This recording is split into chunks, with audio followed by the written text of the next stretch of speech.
Senior advocates, respected members of the Executive Committee of the Kerala High Court Advocates Association, respective members of the Executive Council of the Indian Law Institute, students from various law colleges, ladies and gentlemen, a very good evening to all. The law is not a set of static rules, but a living body of knowledge that grows and evolves with the times. Learning law is a lifelong journey, one that never truly ends. It is an absolute honor to welcome you all to the Constitutional Colloquy on the shifting paradigm of property rights under the Constitution of India, organized by the Indian Law Institute, Kerala State Unit, and the Kerala High Court Advocates Association. To set the tone for today's program, it gives me immense pleasure to invite Advocate Jayasankaran, the President of the Kerala High Court Advocates Association, to deliver the introductory remarks. Sir.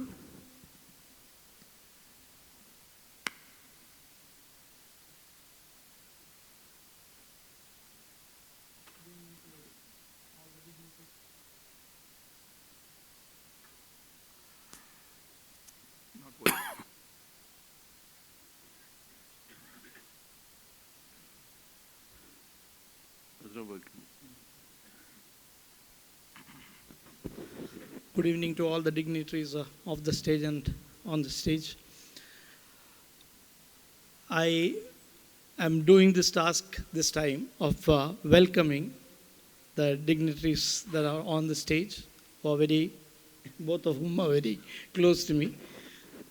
And I can understand your surprise, but these two people don't require any kind of introduction. So that task of mine is come down to an easy task. I invite and I welcome every one of you here. But when I was seeing that the subject matter of discussion is the shifting paradigm of property rights and the Constitution of India, I was thinking it's such a dry subject, but what we fail to understand, or what we may not be understanding, is this, that the biggest litigations India has ever seen has been on property rights. Constitution's first amendment happened on property rights. Second amendment on property rights. Property rights has been at the center of the biggest litigation. If the judicial institution is kept busy, again it is the fight over property, not over human rights. And therefore we need to understand its importance.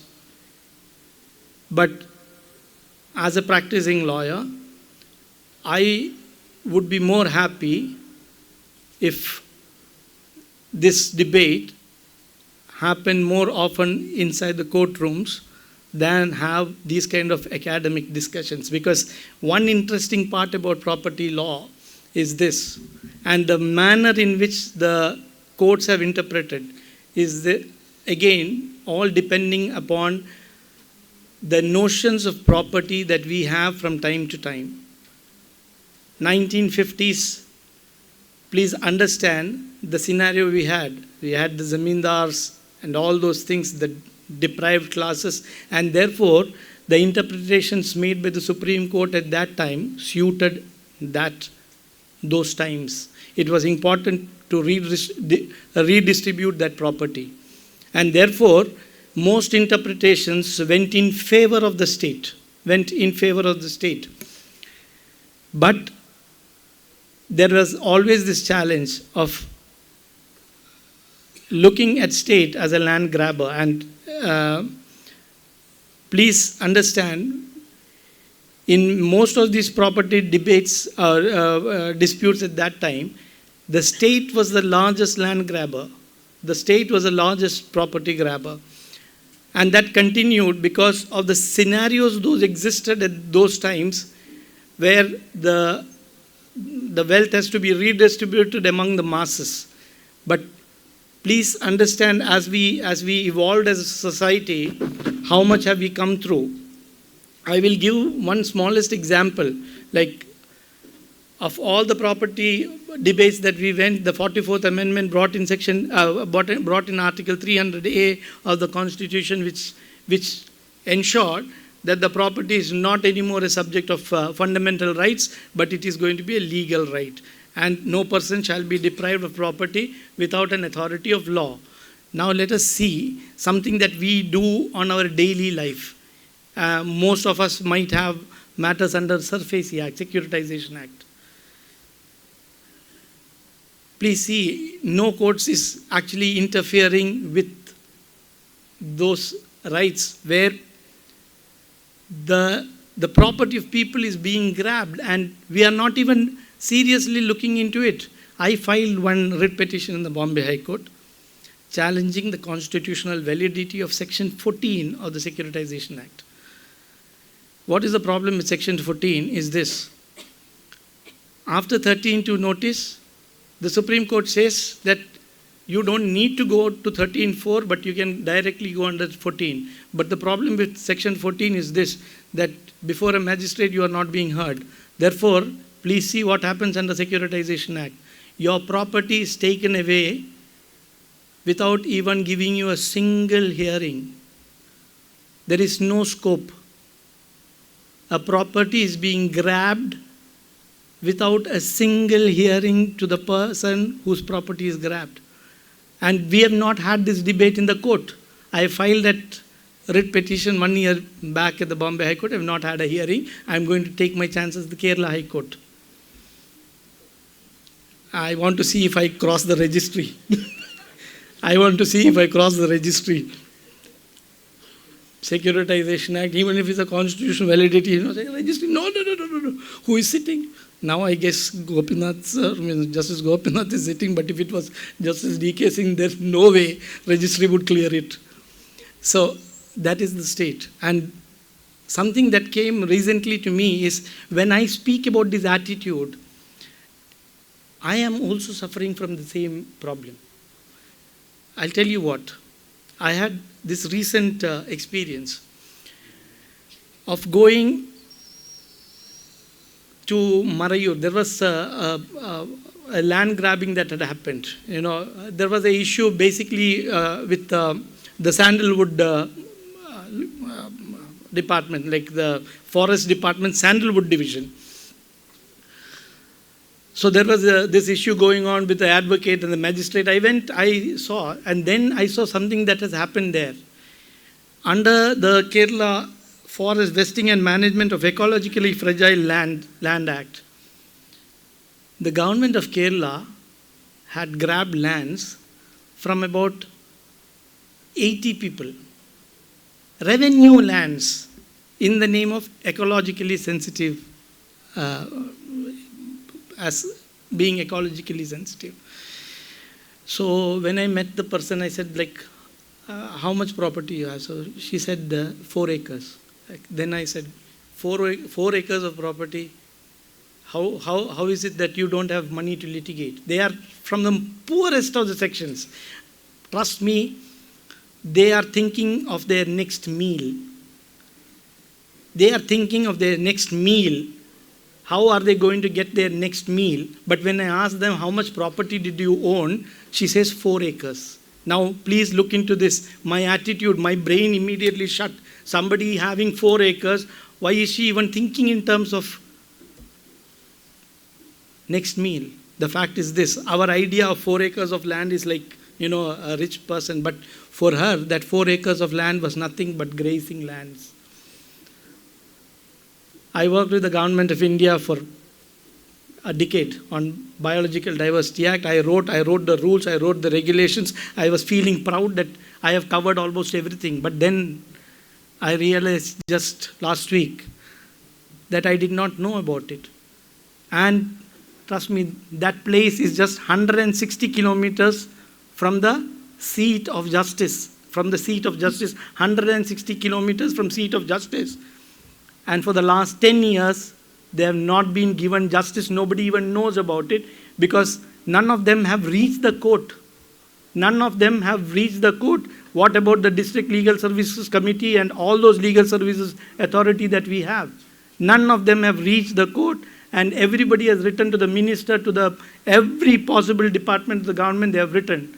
But the fact is, land was grabbed by whom? By the state. Then comes the next question.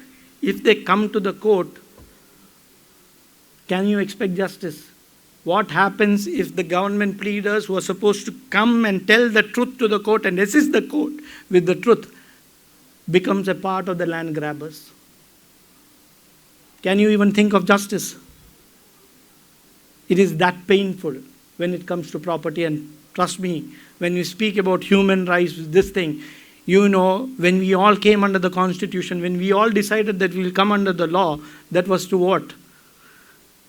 To have a more peaceful, harmonious life than have a barbaric rule. But when we came together, the agreement we had with each other was that our natural rights will be preserved. But because of the existing situations, we did not consider property as a natural right. We did not consider property as a natural right. So between the time when a person is born and a person is dead, he comes with nothing, he goes with nothing, but he has to live with something, and that living with something has been property. But unfortunately, none of our legal judgments will ever take a view of property from that angle. We have never taken, at least the Indian judicial system has not taken a view from that angle. And today, why it is going to be interesting is Justice K.K. Matthew was a part of Keshwanand Bharati, and he had taken a view. And I am today sitting to see what view is Justice Joseph going to take, because that would be an interesting part to see, because he sat during those times, 1970s, where we were still under those difficult times where properties were still with a few, concentrated with a few. And today we are in 2024 with the property being distributed and having a more modern approach. So I leave the stage to the two gentlemen to have this good debate, and I look forward for a good debate. So I also have to do one small task, and that is to welcome Justice K.M. Joseph on behalf of the Kerala High Court Advocates Association and the Indian Law Institute.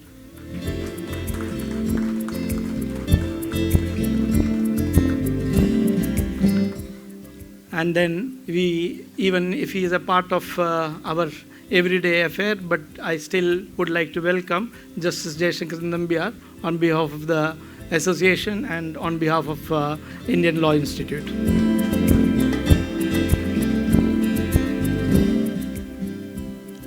And I hope Justice Jayasankaran Nambiar takes this debate back to the courtrooms as well. Thank you so much. Thank you, Advocate Chennai, for the insightful and thought-provoking remarks that have set the stage perfectly for today's deliberations. Before we dive into the heart of the program, allow me the privilege of introducing our esteemed dignitaries who truly need no formal introduction. Honorable Shri Justice K.M. Joseph began his legal career as an advocate in the year 1982. On his lordship being elevated to the bench of this honorable court, he served for nearly 10 years as a judge before being appointed as Chief Justice of the Uttarakhand High Court in July 2014. Soon thereafter, his lordship was elevated to the Supreme Court in August 2018. He retired on June 17, 2023, after serving for nearly 5 years. During his lordship's distinguished tenure, he had authored 132 judgments and was part of 404 benches and having led 6 constitutional bench cases.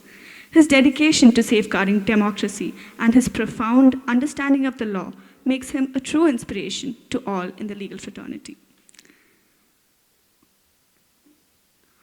Honorable Dr. Justice A.K. Jayasankaran Nambiar began his illustrious legal journey in 1990, enrolling as an advocate and specializing in constitutional and taxation laws. His expertise and dedication were recognized when he was designated as a senior advocate in July 2011. Subsequently, he was elevated as a judge in January 2014. His lordship has been a member of the Executive Council of the Indian Law Institute since July 2019 before being nominated as the executive chairman in September 2023. Renowned for his clarity of thought and his remarkable ability to simplify complex legal principles, his work remains a source of inspiration for aspiring lawyers and seasoned practitioners alike. We are truly privileged to have the eminent personalities with us today to share their wisdom and perspectives through this interactive session. Without further ado, I request Honorable Dr. Justice A.K. Jayasankaran Nambiar to initiate the session. Thank you. Thank you, Yashwant, for those opening remarks. For a minute, you had me scared and confused. I thought I was going to have the conversation with you. But yes, I'll be very brief because Justice Joseph here has a lot to say. We're talking about the property rights. And when we talk about property rights, I thought it's important to flag that there are two concepts there. One is the concept of property itself. What do we mean by property? And the second is the concept of a right to property. What exactly is the nature of a right that we can claim over a thing called property? When we talk about a shifting paradigm, you must understand that this shift in perspective has influenced not only property rights, but the concept of property itself. So what exactly is property? We started off with understanding property as something that you can perceive with the human senses. You would see material objects and you would desire them, you would take them into your possession, you would say that I own them. Sometimes you would create something with your own skills that would form, the thing that you created would form part of your property. The right to property, on the other hand, from the earliest times, from the Romans, they used to talk about a right of ownership as the absolute right over a property, over a thing. Dominium or proprietas, from which is where we get the word proprietor, property, etc. from. So that was the ultimate right over a thing or a property. And that right encompassed or included within it the incidental rights of use, which they call usus, enjoyment of the property, which they call fructus, and abuses, which is basically dispossession or disposal of property. So all these were encompassed within the central theme of ownership. Now, over the years, as our concept of property changed, so did the idea of what can be our rights over property. In other words, earlier you could alienate only the ownership over a particular thing. But gradually we've started recognizing separate, independent proprietary rights over aspects of property, like the use of property, that can be separately alienated. The disposal, of course, amounts to an alienation. But other rights incidental to ownership also you could separately deal with. So that's the paradigm shift that we're talking about. But today we are not going into the larger picture. The focus is more or less confined to the shifting paradigm of property rights under the Constitution of India. So what is the idea behind the property rights in the Constitution? And here the only important thing to bear in mind is the misnomer of when we think of property rights, everybody thinks that we have a right to property. We don't. What is it that was conferred on us? It was only a right or a guarantee against arbitrary expropriation of property. In other words, if you did not have any property to begin with, nobody in the country was saying that you will be given some item of property. They were only saying that if that property was being taken away from you, it would be with the authority of law, and initial years with compensation. So with that fundamental idea that what we had was a right or a guarantee against expropriation of property from us, let's begin this journey with Justice Joseph telling us how that concept, both those concepts, evolved since 1950 under the Constitution of India till where we are now. And it's not a very small area to cover in 1 hour or 1.5 hours that we have today. It's a vast area, and I do not envy Justice Joseph for having this task of encapsulating all that within the brief time that he's given. But knowing Justice Joseph and his erudition and his academic bent of mind, and I must also confess that I had the good fortune to begin my judicial career in this High Court under his able mentorship, and I've thanked him to no endless measure for the guidance that he gave me as a fledgling judge. So, with that short word of introduction, Justice Joseph, let me hand it over to you. Very good evening to all of you. I don't know. I feel like a very strange alien, wearing this the first time. Usually you have something to hold on to, your mic. I don't know whether I am. You can hold on to this if you want. So very good evening to all of you. It's always homecoming whenever I come here. When Unni called me and said that I should be part of it, I was initially hesitant. Like he said, Jay said, it's a very, very torturous route to take from 50 to wherever we are today, the matter of right to property. But then I thought that it's an opportunity for me to come here and talk, and more importantly, learn a little bit more about it myself. So the journey began, in a manner of speaking, way back under the Government of India Act 1935. It is under Section 299 of the Government of India Act, which roughly corresponds to Article 31(2) of the Constitution, that for the subjects in British India, you had clause like 31(2), which prevented the state from taking property, acquiring or taking possession of property.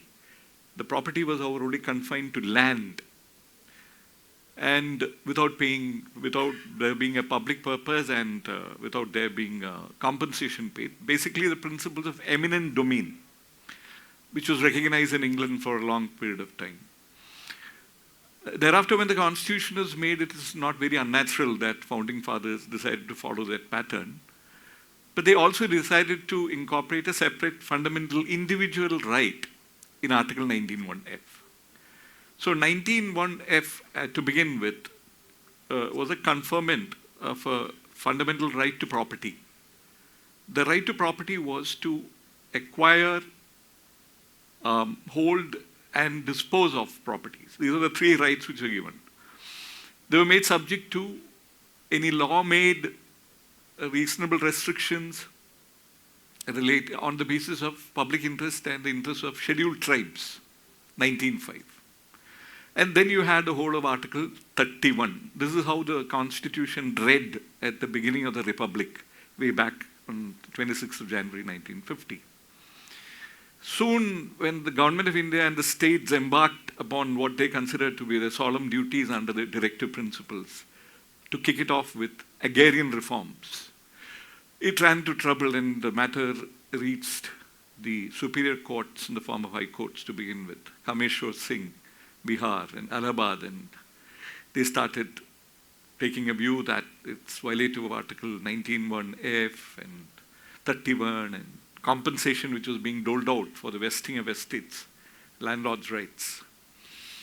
When the case was pending, actually, government of the Parliament responded to this litigation by introducing Article 31A, capital A.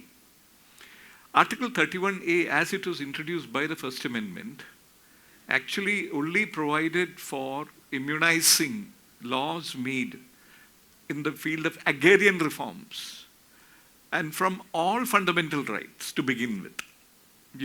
And there is a definition of the word estate, rights under the estate. It's a very, very modest beginning, actually, of Article 31A. And we also had Article 31B, which all of you know, actually immunizes laws which are put in the 9th schedule from being challenged on the ground of violation of any of the fundamental rights, like Article 31A, when it began. Now, when this was the parliamentary response, actually taking note of his in Bihar versus Kameshwar, 1952, the Supreme Court actually did have occasion to go into various issues, which I will come back to at the appropriate time. In 1954, there were two landmark judgments rendered by the Supreme Court. The first was Bela Banerjee versus state of West Bengal versus state of Bela Banerjee. In that case, sufficient for the purpose of our discussion that the court recognized and declared that Article 19(1)(f) and 31 read together gave the citizen the right to get recompense or just equivalent if land is taken by way of compensation, which was a word which was used in Article 31(2) at that time. Just equivalent, bear that in mind because it will have a lot of significance in regard to what I have to say at a later point of time. In the next case, which was State of West Bengal versus Subodh Bose, AR 1954 Supreme Court, page 92, a judgment which I would request all of you to read for various reasons, for the intellectual acumen of the judges, the kind of arguments which were pressed and how they were dealt with by the judges. Pathanjali Shastri, the Chief Justice, when he wrote, he said that 19(1)(f) actually conferred only abstract natural rights to property, whereas Article 31 it was which actually conferred concrete property rights.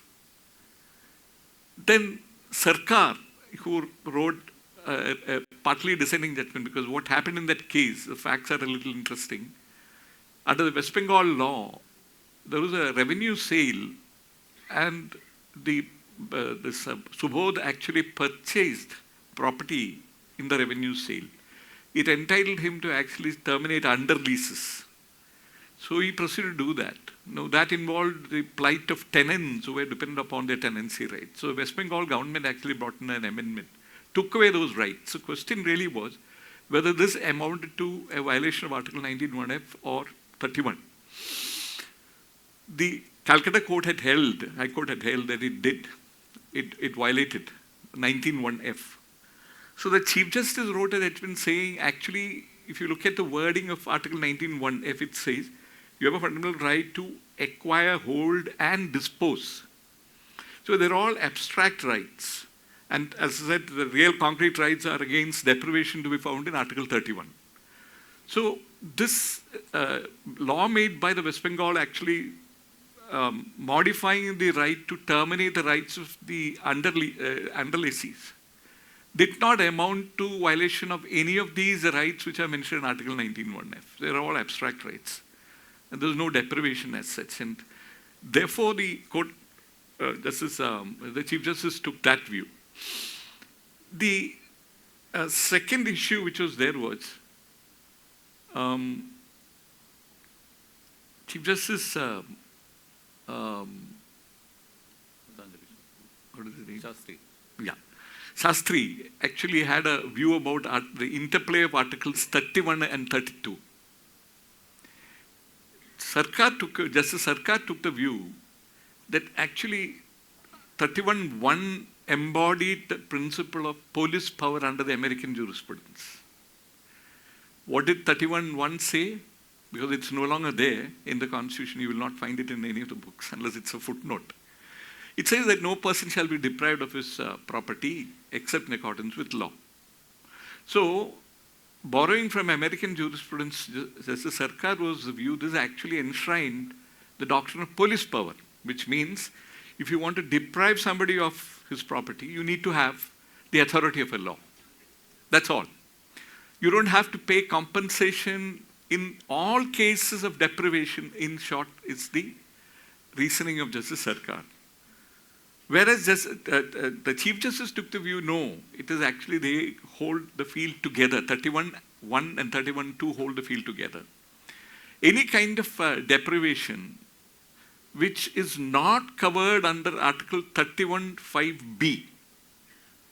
Now you may ask, what is 31(5)(b)? Now 31(5)(b) actually, to begin with clause 1, Roman 1, small 1, purported to actually immunize laws which related to taxation and levying of penalties from the purview of Article 31(2), which means if you levied a tax or if you put a penalty, it actually amounted to deprivation of property. For example, if you levy a tax under the Wealth Tax Act or under the Income Tax Act, or any tax for that matter, you are taking away property because salary, whatever you have in your hand, is actually your property. So it amounts to actually deprivation of property with the meaning of Article 31(2). And but for this accepting clause in Article 31(5)(b)(1), it would have been subject to tax. This is the reasoning of Chief Justice Shastri. 31(5)(b)(2) Roman 2 actually dealt with, again, specific instances of police power obtaining in the US. For example, if you have a health issue, or for example, you have a fire in a neighborhood, so it becomes a duty of the state to deal with the fire immediately. You may have to douse, you may have to destroy that house, because otherwise it will spread to the neighborhood. So in cases have arisen in the US, whether you have, it's part of the taking clause under the 5th Amendment of the Constitution. The US Constitution actually provides for compensation if you take property. It's a word of, which has been interpreted in a number of judgments, very controversial. So it is actually borrowing from that. If you have to deal with such public emergencies, otherwise you'll have to pay compensation for that also. A retreating army actually puts down, burn property which is firing under fire, and if it prevents them, so again, you don't have to pay compensation. So there are many such instances. In fact, it was Justice Sarkar's view that every deprivation under law need not be compensated under Article 31(2). So what happened actually? This view of the bench, actually consisting of a plurality of judges, actually I think 4 or 5, engaged the attention of Parliament. And Parliament actually responded by bringing in what's called the 4th Amendment. Now, the 4th Amendment actually dealt with a couple of issues, more than a couple of issues. It had to deal with the laying down of the law in Bela Banerjee's case, which I have said just a little while ago, that compensation under Article 31(2) is full compensation, the just equivalent. You have to give the just equivalent to the person whose property has been deprived. So Parliament thought of a way to get around this, and Parliament actually hit upon the idea of making it not a justiciable issue by amending 31(2) and adding the words that you cannot go into the adequacy of the compensation. It will not be justiciable. This was the first actual, response of Parliament to, take on the courts, trying to give effect, you may see on the outside, to the clear terms of Article 31(2), because 31(2), I must tell you what really 31(2) said. It's on the line of Section 299 of the Government of India Act. It said that if any person's property is taken, to begin with it had, all immovable, movable, etc., but we can condense it to property after the 4th Amendment. Any property which it is to be deprived by way of acquisition or taking of possession, which has been understood to be requisitioning. You have requisitioning laws. If that is to be taken, it can be only if there is a public purpose, number one. And secondly, if you pay compensation. The word used in Article 13(2) was compensation at that time. If you don't do that, any taking is illegal. If any such law is there, this was the... So the court had to deal with Bela Banerjee. Parliament had to deal with Bela Banerjee. So Parliament actually put the adequacy of the compensation beyond the pale of judicial review and took it out of the court's jurisdiction. That is the first thing that the court did. So what did the court do as far as the dichotomy from arising out of the difference of opinion between Shastri and Sarkar regarding every kind of deprivation being compensable, if I may use that expression? So they responded by adding subarticle 2 capital A in 31(2). What is that? It said that it is unless and until it amounts to a divestiture of the owner's right, vesting of title with the government or with a state-owned, whatever it is, or there is a requisition, taking of possession, it will not attract 31(2). In other words, unless there is acquisition or requisition, there is no duty on the part of the state to give compensation under Article 31(2). It ends with the words, even if there is deprivation within the meaning of Article 1. Couldn't make it more clear. So in short, Parliament adopted and incorporated and enshrined the discordant view expressed by Justice Sarkar. This is what is said. In fact, I requested you to read Subodh Kumar Bose, because you will find an arraying of arguments, reasoning by Sarkar. According to him, Article 31(5) does not exhaust the doctrine of police power. There can be many other circumstances in which the government may have to deprive a person of property which it does not amount to acquisition or acquisition, and to require the government, a welfare state, that too, to recompense a citizen would be actually tall order and asking too much of the state, which you must remember, in 1950, we were a very, very, very poor state.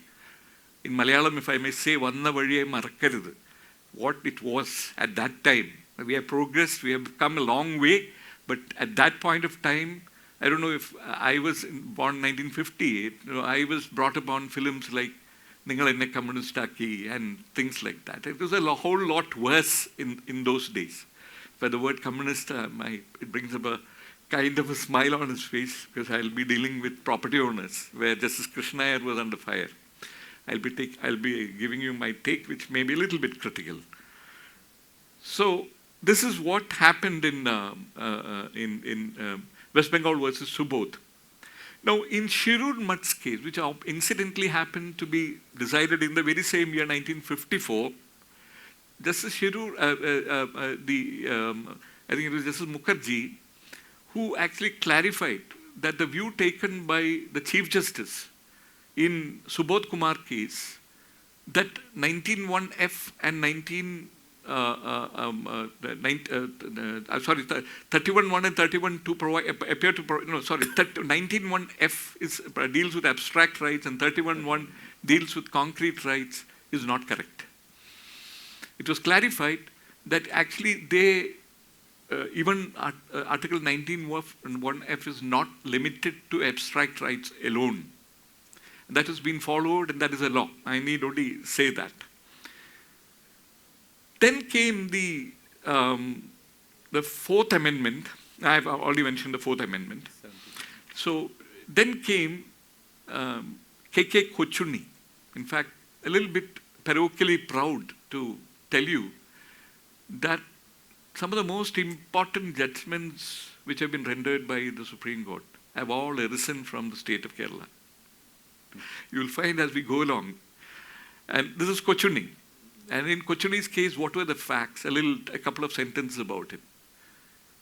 Under the Stanis, under the Marimakathayan law, the Stanis were entitled to the property. The eldest son in a Marimakathayan family is a Stani. He is entitled to his property. It's actually impartible. And actually, the other members of Tharwad are not entitled to lay a claim over the Stani's property. The Stani is not entitled to lay claim over the other Tharwad property. This is an old customary law.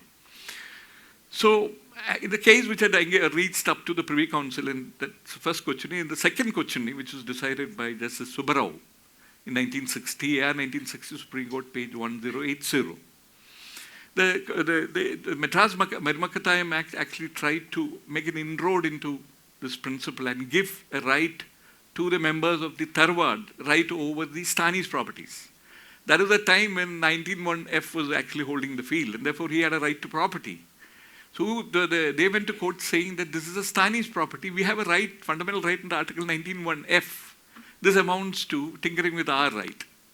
The Chief Justice Subbarao, Justice Subbarao, as his lordship then was, actually speaking on behalf of the court, accepted it, and it said that this is a violation, clear violation.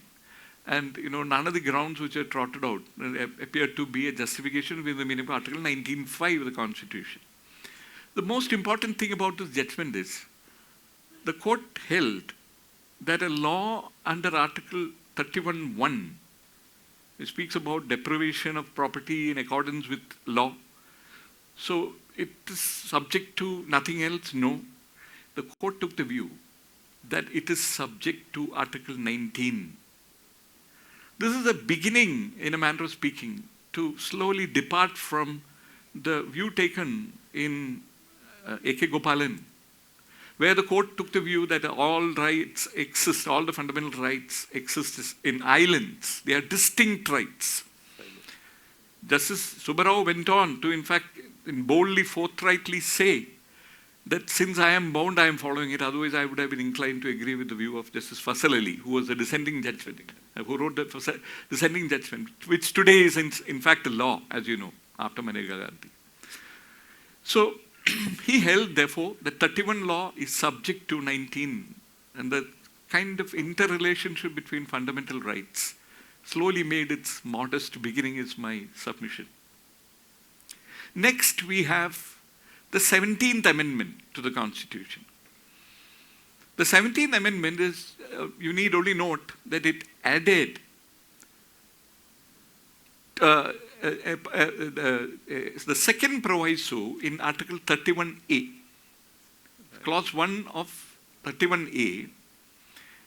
Now, 31A actually had suffered an expansion, I am sorry, by virtue of the 4th Amendment. Because originally they dealt with only agrarian reforms, Clause A. They added actually clauses B to E. In other words, 31A came to actually comprise of 5 categories of subject matter laws which were immunized from fundamental rights. The other distinction was 31A, after the amendment by the 4th Amendment, actually it was limited only to immunizing the laws from an attack based on Articles 14, 19 and 31. Not all rights, not all fundamental rights, unlike 31B. Just a matter which you must remember. Yeah, and it continued till as it stands also today, except for 31 because 31 has been deleted. So 14 and 19, you may take it. So the 17th Amendment actually brought in a proviso which is of great importance for the topic of the day, paradigm shift, which we are having in terms of the right to compensation, which you will see. Why is it important? If anyone of you has the Constitution with you, you will see it makes an exception in favor of a person who is cultivating land, personally cultivating land held within the ceiling limits. If that land is acquired or there is a requisition of that land, he is entitled to explicitly market value. Please bear that in mind, etch it in your memory. Market value. An expression which is conspicuous by its absence in other parts of the Constitution. Market value. That is the only exception. When you are in personal cultivation within the ceiling limit, if land is acquired, you are entitled to market value. It's a constitutional right, in other words. Apart from including this in Article 31A, the 17th Amendment also added laws bearing entries from 21 to about 60 in the 9th schedule. These were the 2 things which were achieved by the 17th Amendment to the Constitution. Then comes the judgment in Vajravelu. Vajravelu, for those who are interested, at AR 1965 Supreme Court, page 1017. There it actually arose from an acquisition actually to begin with under the Acquisition Act. Then there was an amendment by the Madras government, and the acquisition actually was actually for improving the condition of the slum dwellers. So the principles for determining compensation under the subsequent law made by the state was at variance from the central law relating to acquisition. It was more in favor of the state. Lesser compensation alone need be paid. So the question was whether this is right, because it is in accord with Article 31. And if you can choose between 2 laws, you have the arbitrary power and you deprive somebody of his constitutional right. So there the court actually had occasion to consider the effect of the 4th Amendment, which you will recall had enshrined that, the issue relating to adequacy is not justiciable, and the courts are precluded from going into the question whether the compensation is actually correct. So the court held that even after the 4th Amendment, the position in law remains that a person so deprived by way of an acquisition or a requisition is entitled to the just equivalent. So again, the ball actually bounced back and to Parliament. So this actually sort of started preparing the ground for what is to happen, and which finally unfolds before the Keshavananda Bharati. Then you have two other cases, which those who are interested, Metal Corporation, which virtually follows Metal Corporation, which followed Vajravelu. And then you had Shanti Metal by Justice J.R. Shah. That is reported in AR 1969, 1 SCC page 509. Now, actually, 31(2), as you know, it proclaimed that the law must either determine the compensation to be paid or lay down the principles on the basis of which the compensation is to be determined. This is what it was right from the very beginning. It was there even in Section 299 of the Government of India Act.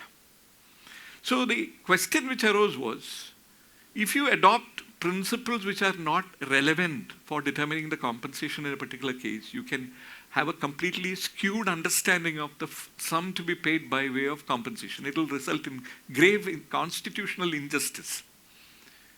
So the court actually went on to have this debate.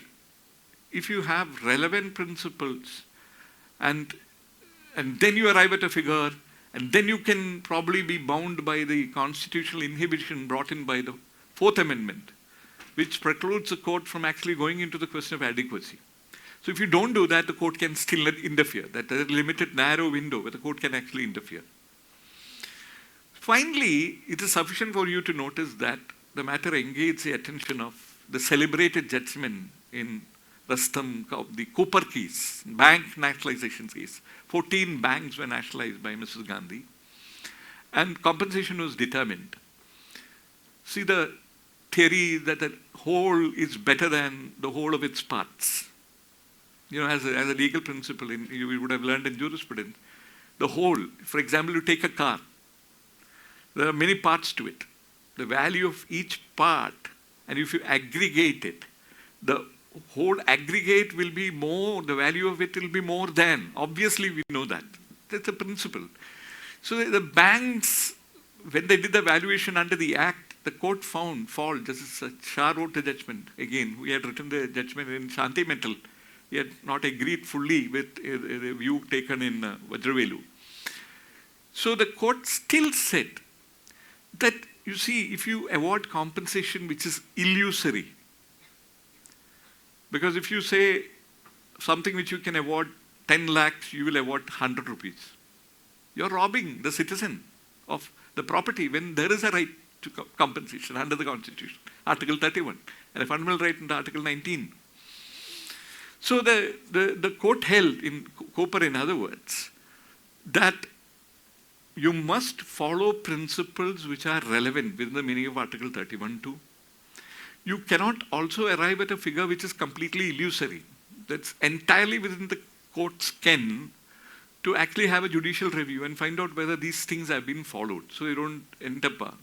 The more important thing is that the interrelationship between the fundamental rights also countenanced a different treatment more on the lines of what Subbarao had inaugurated with his view, which was taken in Kochuni's case, that they are not distinct rights, but they are actually related to each other.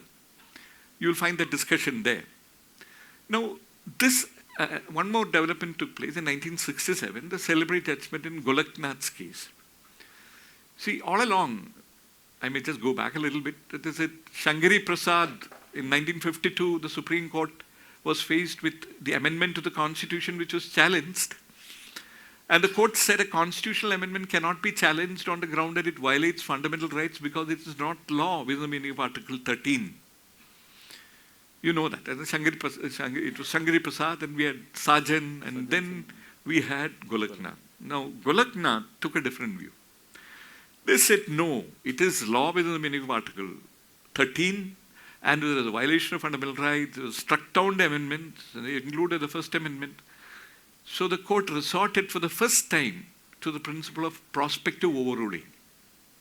Prospective overruling, in other words, is a judicially evolved principle borrowed from Germany, where they have employed it. So they said that though that all these laws are bad, but you'll be revisiting, reopening so many transactions which are enacted, brought about under the amendments. So it will have operation only from the day of the judgment, what they have declared. So this is also done. So an amendment to the Constitution was law, and it could violate fundamental rights. Cooper had said that even after the Fourth Amendment making adequacy not justiciable, and the word being added, still courts were entertaining litigation involving very important agrarian reforms and other reforms. So Parliament finally responded. And another side wind, as it were, was the Kerala High Court in Narayan versus a celebrated judgment, a full bench with, I think, alone dissent, partly, had held certain parts of the Kerala Land Reforms Amendment Act, 1970, unconstitutional, certain provisions that had been upheld by the Supreme Court. So this actually prepared the ground for 3 amendments to the Constitution being rolled out by Parliament. The 24th Amendment brought about changes in Article 13 and Article 368. Law did not include an amendment to the Constitution. 368 was likewise amended with a further, another thing which was added was, if a constitutional amendment is duly passed, President shall give assent. And you cannot go into the validity of these amendments. There is judgment over it. The 25th Amendment is more relevant for us. It is by the 25th Amendment that Article 31C, because we had 31A and B brought in by the First Amendment, 31C and 31D were added. 31C, you all know, because it's going to be relevant for our discussion, the property owner's case. Any law which is made to advance the cause of under Articles 39B and C was immunized from attack on the grounds of Article 14, 19 and 31. 31 was there at that time. They also brought in a very important amendment. Namely, they substituted the word compensation in Article 31(2) and brought in the word amount. Look at this, persistent fight between the executive, parliament and the judiciary. 20 years, it's all over property, mind you. So this is the thing which was brought about. These are the amendments which was brought. And the 29th Amendment actually added the laws, which included the laws made by the Kerala legislature, the Land Reforms Act, to the 9th schedule. So Keshavanda Bharati, who was a landowner in Kerala, so he challenges. It is this which was gone into by the largest formation of judges ever in the Supreme Court, namely 13 judges. And you all know the result. It's a very, very elaborate judgment. But I have chosen only one aspect of the large number of issues which were discussed. My learned brother is done his doctorate in basic structure and may have very strong views about it. And he knows a lot more about it. And I hope he will respond to it. And so, what interested me, and perhaps what will be of interest to you as well, is how did the court deal with the aspect of the amendment by the 25th Amendment by which the word amount was inserted in place of compensation? Because you must realize that in the judgment rendered in Vajravedu, what really persuaded the court to really take the view that nothing has changed, even with the insertion of the word, the taboo against adequacy being gone into by the 4th Amendment, was Parliament has still retained the word compensation. So compensation is a word of art. It's got a connotation that you recompense. So Parliament finally decided to deal with that and substituted the word amount. Now, amount, all the 13 judges were kind of befuddled by it, because it doesn't really have any meaning as such in law. 7 out of, I just culled out their views, you may cross-check. 7 out of the 13 judges took the view, even with the substitution of the word amount in Article 13, in 31(2), the principles to determine the amount must be relevant. Secondly, you still cannot award an amount which is illusory. But Chief Justice Sikri, to begin with, he goes on to say that it is not the just full equivalent. It is not just compensation, which is what all along which has been held. You will find a very interesting expression of divergence of opinions. And if I may say so, Justice Matthew has given his version wherein he says that when a cabinet prepares a law relating to acquisition or it relates to requisition, they have to take into consideration various aspects. The nature of the property, the period, and so many things. Justice Untwalia, in fact, has gone a little further. All of them agreed on one thing, that, you see, when you have a property, what is your contribution to the value of the property? I'll give an instance. If you have a property, for example, in a particular area, and because of the fact that that area has developed by virtue of the contributions made by the state and its agencies, building of roads, and so many other amenities are made available. It is very often in the land acquisition cases we say that. Our post office or tottadundu. So there the court has actually laid down that these are all aspects where the society through the state actually has contributed to it. It's not your contribution. What is your contribution? So after 31C, the 25th Amendment slipped in the word amount in place of compensation. They have actually chipped away at the concept of absolute recompense or just equivalent. Even the majority judgment, even the 7 judges you will find throughout. In fact, Justice Chandrachud, he also joined with the 7, even though he has actually not subscribed to the basic structure theory. But in this aspect, kind of tilting the scales, he has, in my view, taken the view, because it's going to be important when you come to KT plantations. He said that Article 31(2) actually proceeds to declare that the law must provide for compensation, substituting the word amount. So it cannot be that law will not give you any amount. Law must give you some amount. In other words, compensation does not mean no compensation. This is going to reverberate in a later point of time when I continue. So this was what on the basis of this interpretation, the 7 judges and all the other judges, of course, they upheld all the amendments by reading down. This is how you can interpret it. So after Keshavananda Bharati, or as on the date Keshavananda Bharati was decided, they upheld these amendments, but with the writer that the Article 31C consisted of 2 parts. 31C actually provides for immunizing laws which were to implement the directive principle in Article 39B and C. But it also actually kind of provided an immunization of the laws from judicial review. If there is a declaration that it is meant to implement, courts cannot look into it as to whether it is. That was struck down. That is part 2 of 31C of the unamended, because it's going to be amended again, as you will see. So you may take it that for the purpose from the point of view of compensation, which I think is what most of us are interested in, the court held that while compensation is not the just equivalent, it cannot be illusory. It has to be based on relevant principles. Principles that are relevant to the property in question, how you determine the compensation. This was laid down.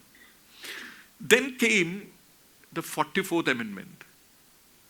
The 44th Amendment was ushered in by the Janata government in 1977, and it came into effect on 26/1979. So all the laws which are passed prior to 26/1979 are liable to be tested under the law which was laid down in Keshavanda Bharati. It is not like Article 31A and 31B, which were actually incorporated with retrospective effect from the date of the Constitution.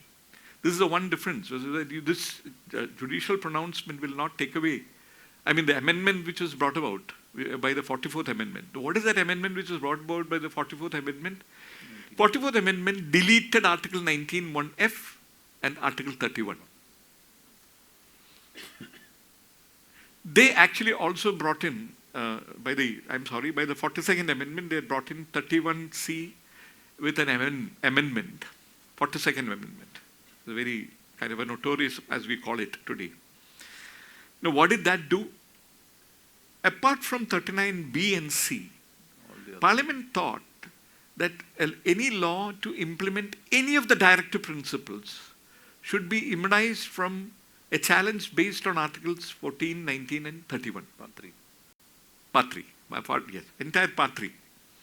They also incorporated provisions in Article 368 by which any declaration made in this regard would be conclusive and binding on the courts, and the courts could not look into the question as to whether they're really having a nexus between the fundamental rights and the law and the directive principles. The matter was decided by the celebrated judgment in Minerva Mills and Vaman Rao, it was heard by benches where there were common like Justice Bhagwati is there, Justice Chandrachud is there. Separate orders were passed. The unamended 31C was also challenged, and that was upheld in Vaman Rao. In Minerva Mills case, Chief Justice Chandrachud, writing on behalf of himself and 4 other judges, went on to consider the constitutional validity of the amendments which I spoke about, namely adding all the directive principles and bringing it under the protective shield of Article 31C and immunizing such laws from judicial review. The majority held the second part, that both these parts were invalid. Namely, you cannot expand the horizon of Article 31C to such an extent that you make a law and just simply declare that this is to attain the goals in the directive principles, and the courts are precluded from looking into. Both are wrong. Justice Bhagwati, who wrote a partly dissenting judgment, did not agree with the majority, and I would request you to read that judgment because it gives you a different perspective from that of the majority. Because Chief Justice Chandrachud, the majority view was, just a little aside, you see, directive principles are mentioned as being fundamental in Article 37 of the Constitution at the very beginning, unlike Article 45 of the Irish Constitution, from which it is borrowed in substance. In the Irish Constitution, Article 45, it is declared the court shall not take cognizance of it, but it for the guidance of the legislature. Whereas in Article 37 of our Constitution, it is declared to be fundamentally the governance of the state, but it is not enforceable.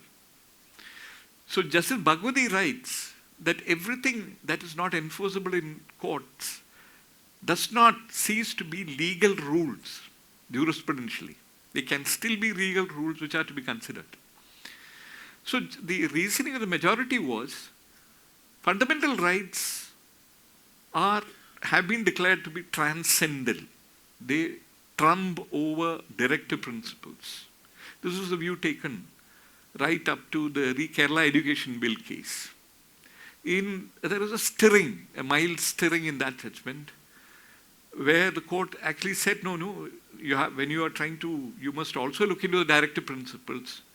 And there began the journey which today has ended, if not virtually ended, because today we recognize that both fundamental rights and directive principles are important. One is social rights, the other individual rights. Both are important, two wheels of a chariot.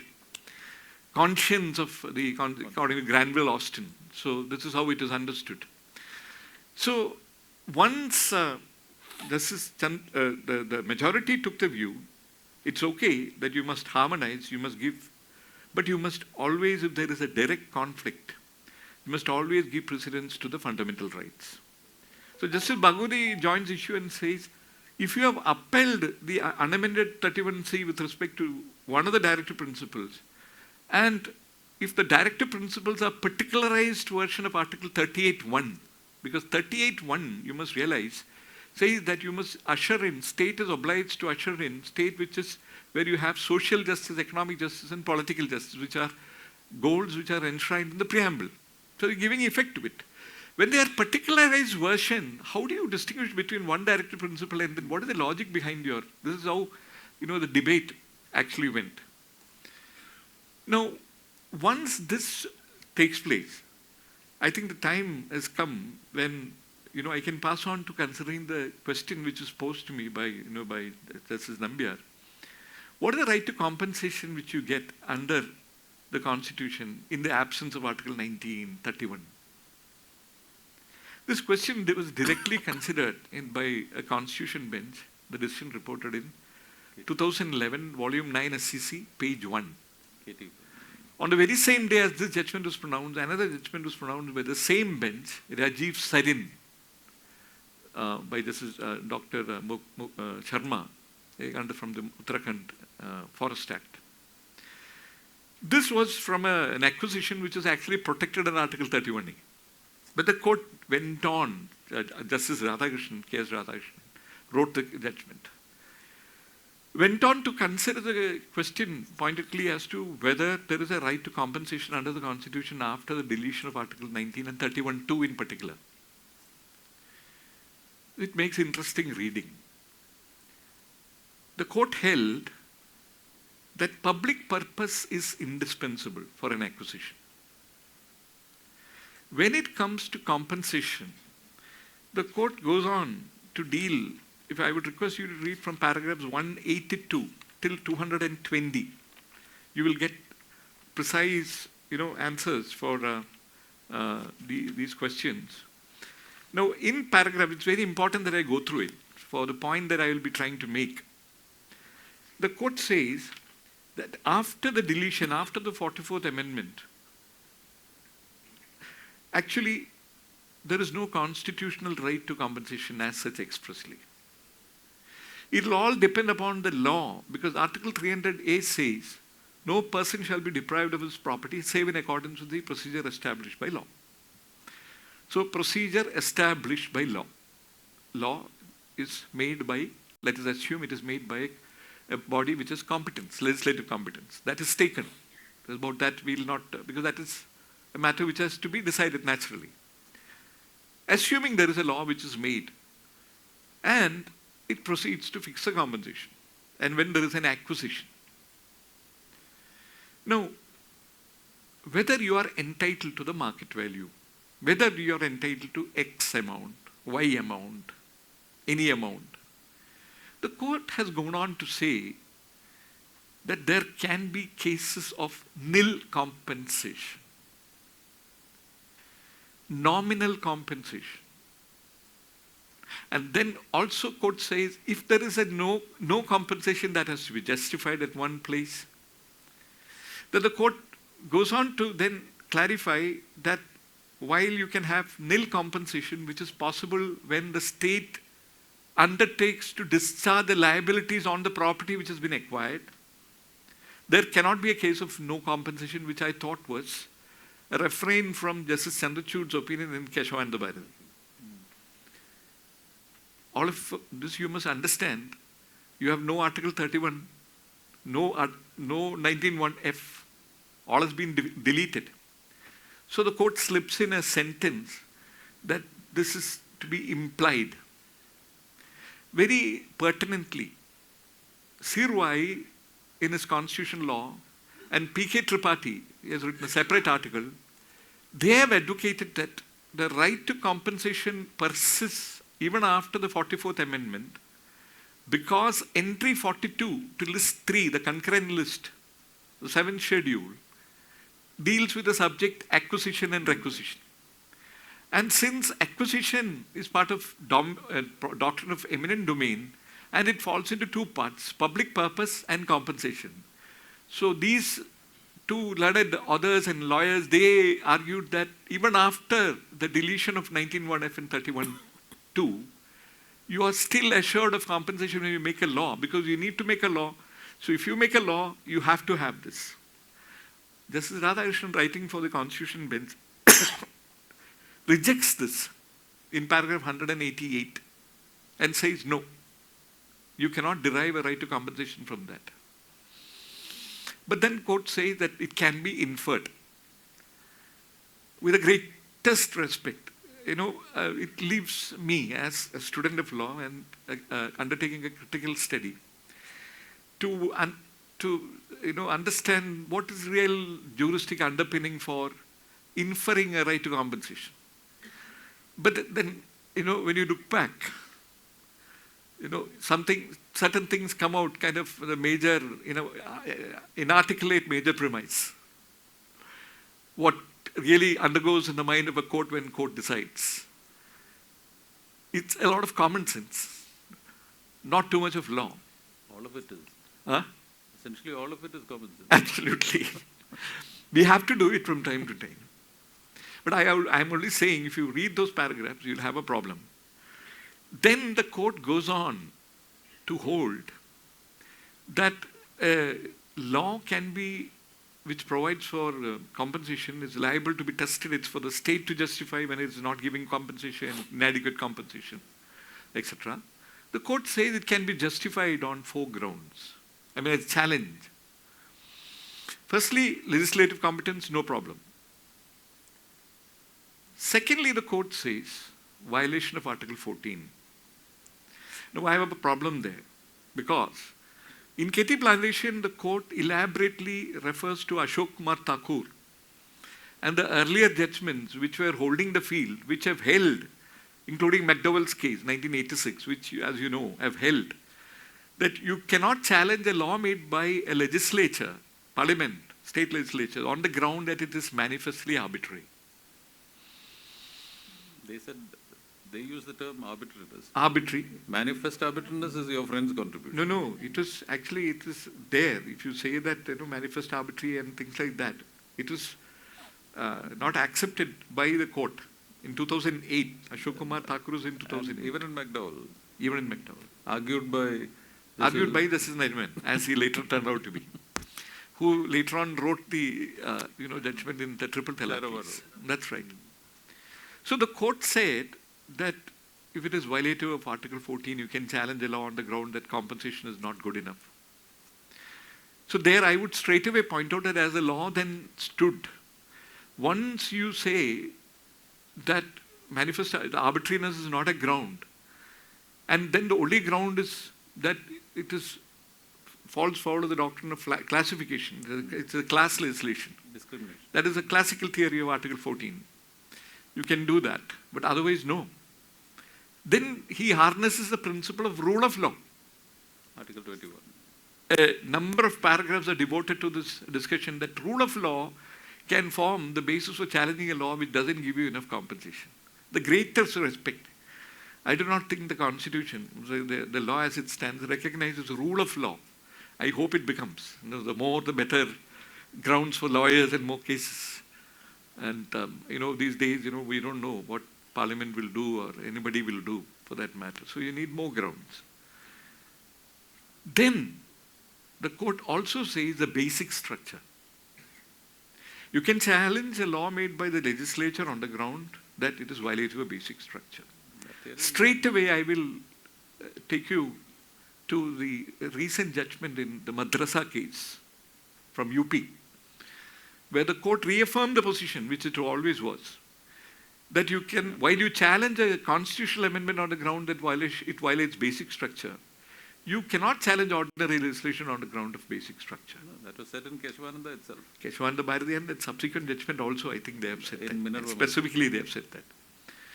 So if that is so, I was wondering, what is the basis then left? The only basis emerged later through the judgment of Justice Nariman in the triple talaq case, that you can challenge a law if it is violative of, if it is manifestly arbitrary. So what Justice Jayasankaran is mentioned in this paragraph about Article 14, even though it may not have been good law at that point of time, by virtue of the subsequent development under Article 14, today it is recognized that you can challenge the law, that it is violative of Article 14 in the sense that it is manifestly arbitrary. Otherwise, the judgment would have a lot of problems actually to stand on its own feet, is what I think. Now you come to, now that I have referred to these judgments, 3 recent judgments before I pass on to the property owner's case. The 3 judgments are judgment by Justice Narasimha and another learned judge in the Calcutta Municipal Corporation case, reported in 2023, I think. There it arose under section, the question was, land was acquired for construction of road and things like that. So the corporation took the stand that it is actually acquired the land under section 352 of the Calcutta Municipal Corporation Act, which provided for acquiring. It didn't provide for compensation. So the case of the Calcutta Municipal Corporation was it is not liable to pay compensation. But the court traced the right to section 537 of the Municipal Corporation Act, which provides that if the municipality decides to acquire land, it has to write to the government and then invoke the Land Acquisition Act. So the court actually did that. The court did something more. And that is where the problems arise. The court discovers 7 sub-rights under Article 300A. Right to notice, right to make your representation, to be heard, to have a reasoned order, the right to restitution, compensation, right to expeditious disposal of the land acquisition proceedings to be brought to an end and things like that. 7 sub-rights. So am I to take it that these sub-rights, which are gathered on a perusal of various statutes, including the Fair Compensation Act and the National Highways Act and so on and so forth, all dealing with acquisition, would now stand elevated to the position of constitutional safeguards under Article 300A? Why I am raising this question is, today they are statutory rights which can be amended by ordinary legislation. The moment you elevate them to constitutional safeguards, since the time of Marbury versus Madison, you cannot have an ordinary law placed side by side constitutional law which is inconsistent with it, and the ordinary law must perish. So what will happen to any such law which as of today, they are only ordinary, they are having the status of only ordinary legislation. But if they are read into Article 300A as part of a constitutional guarantee, they will go beyond the pale of the amending power of the legislature. This is a worrisome aspect, and more of it is to follow, more of the problems. So this is one aspect which must be borne into mind. Secondly, the court has said that you are entitled to fair compensation in parts. You must realize it is, when you say you are entitled to fair compensation, the court did refer to KT plantations, where, we said nil compensation, nominal compensation, and so many things have been said. And the problems with it, juristic underpinnings of it, I have already mentioned, how you can justify a challenge to it. Once this, and this has been followed in 2 subsequent judgments, I'll leave it there. Now, I will consider chronologically the property owner's case. In the property owner's case, you know how it arose. Bombay, 1940, they were having a huge housing shortage. There were buildings which, because of the salty nature of the winds from the sea, apparently, and the nature of the construction, old buildings, they started falling down. And there was a slew of legislation, one after the other, and finally ended up with the legislation which was the subject matter of the, which actually in substance provided that if 70% of the owners of these flats agreed, they would be taken over and it will be vested in a trust, and then it will be rebuilt and constructed and given back and things like that. So that is a challenge. Mind you, this challenge reached the Supreme Court somewhere in 1980s. It was pending, it was referred to a 5 judges bench, then to a 7 judges bench, then to a 9 judges bench. Now, why did it happen? Because they first of all, they doubted whether Article 31C continues in the Constitution. Why? Because the two-step theory. Now, two-step theory is when 31C was amended and the scope was expanded to include all directive principles to be protected. According to the petitioners, it involved deleting of Articles 39B and C. In other words, 39B and 31C said when a law is made to implement Article 39B and C, it will be protected from challenge. They wanted to include all directive principles in place of 39B. So the argument was, we have deleted we have this deleted. They have added all. So when the court struck down all, what was deleted will not come back. The court all agreed that's not correct because Parliament would not have made such a deletion without providing for at least what was there to continue. Accepted that 31C is part, it remains part. Today, therefore, 31C, 9 judges bench have held, continues to hold the field. Now, the second question was, what is of relevance today? What is the meaning of the words, the material resources of the community in Article 39B? Now, what is 39B? 39B is a directive principle. It says it shall be the duty of the state to make provision for, so that the ownership and control of the material resources of the community are so used as to best subserve the common good. This is the substance of it, I take it. So the question was, whether private resources will be part of the resources of the community. Now, this question had engaged the attention of the Supreme Court way back in the judgment of Ranganatha Reddy, State of Karnataka versus Ranganatha Reddy. That is also a constitution bench. The reason why it engaged the attention of 9 judges was that actually judges of the Supreme Court sort of disagreed with the view expressed in Ranganatha Reddy. Justice Krishna's views. So what is this Ranganatha Reddy? Let us get there. In Ranganatha Reddy, the contract carriage operators went to court. Their buses were actually subject matter of nationalization under the the Karnataka Act. The Karnataka High Court struck down the provisions on the ground that it did not provide for compensation under Article 31.2 because 31.2 was then on the statute book. The Karnataka High Court rejected the argument of the state based on Article 31C, saying that there is no nexus because in Minerva, the court had said that not everything which is actually said to be implementing the 39B will pass muster under the protective shield of 31C. You have to see if there is a nexus. So Karnataka High Court said no, there is no nexus. Fine.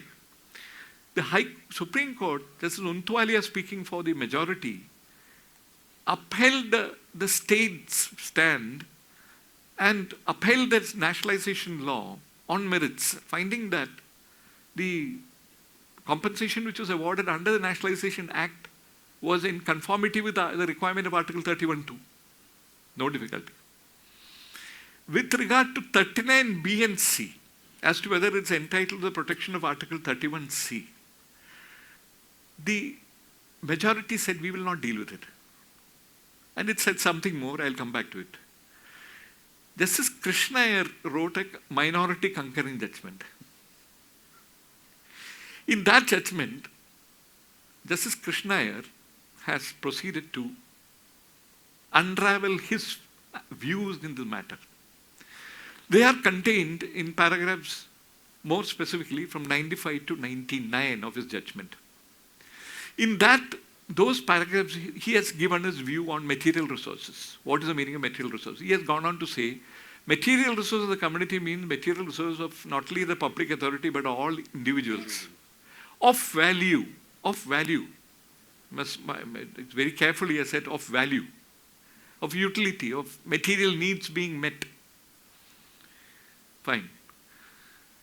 Now, thereafter came the judgment of a constitution bench in Sanjeev Kok, which involved nationalization of coal mines.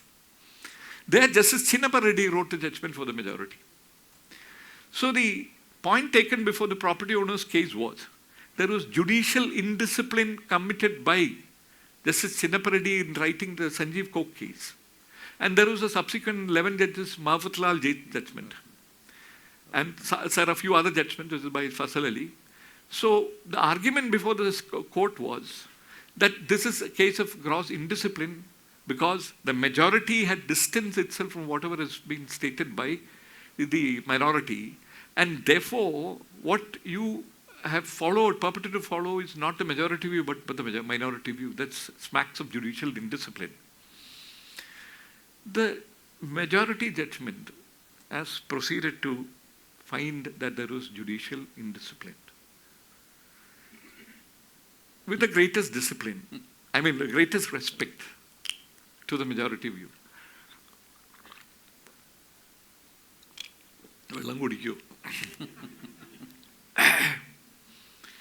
I would think that even that charge against Justice Chinnappa Reddy, this is Krishna, may not be correct.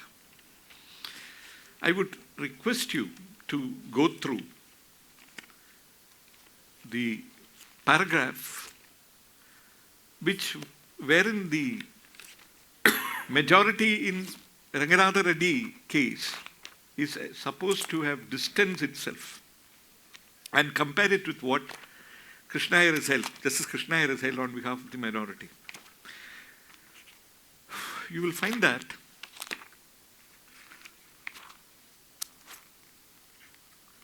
now you are all not provided, I am sorry. I was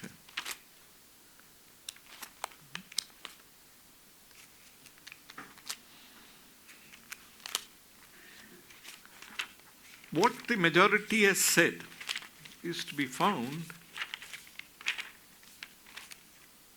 Yes. Paragraph 37, please read the paragraph 37 of Sanjeev Kok. What the court has held, Justice Untwali has said is, since we have upheld the constitutional validity of the, before that, I'm duty bound to point out one more paragraph is there. That's in paragraph 15 of the majority judgment. Mr. Sinha also advanced some argument with reference to the valid part of Article 31C read with clauses B and C of Article 39, but very wisely did not choose to heavily rely upon it. On the interpretation of the statute as canvassed by him, there hardly remained any necessity of it. As I told you, they have upheld it on merits. So it said that very wisely, this is the only thing which is found there. Now in para 37, which is really the meat of the matter, since we have upheld the constitutional validity of the case on merits, by repelling the attack on it by a reasonable and harmonious construction of the Act, we do not consider it necessary to express any opinion with reference to 31C, read with B and C of 39 of the Constitution. Our learned brother Krishna Iyer J has prepared a separate judgment specifically dealing with this point. Now the one sentence which I think is a basis for accusing Justice Krishna Iyer of Justice Chinnappa Reddy etc. of judicial indiscipline. We must not be understood to agree with all that he has said in the judgment in this regard. Now, I request you to also see paragraphs 95 onwards, because there are earlier paragraphs also which deal with 39B and C, but 95 onwards. What I am saying is, in 96, he deals with material resources. He gives a particular spin on it, on those expressions. In 97, he goes on to deal with another aspect of 39B, namely 31C, which is distribution, because as you know, 39B speaks about distribution of the resources. Then 99, he deals with another aspect of 39C. When the court says, when Justice Untwali has said that I must not be treated as agreed with all that he has said, and kindly use the word any in place of all. If the court had said with anything which what is said. I can understand. Here what the court has said is with all, which means that many things have been said. I cannot agree with the court, doesn't agree with all that is said. Does it mean a disagreement with what is mentioned in the paragraph 96, which is what was the relevant thing and many other things? That's not the end of it. Because the charge is that, not charge, the criticism is that Justice Chinnaparady in Sanjeev Kok went on to actually follow Justice Chinnaparady and minority judgment, and that is indiscipline. Now you see what happened in the Chinnaparady judgment. That is actually to be found in para 19 of the Sanjeev Kok case. In Sanjeev Kok's case, Chinnaparady actually, that was again, as I said, is a nationalization case.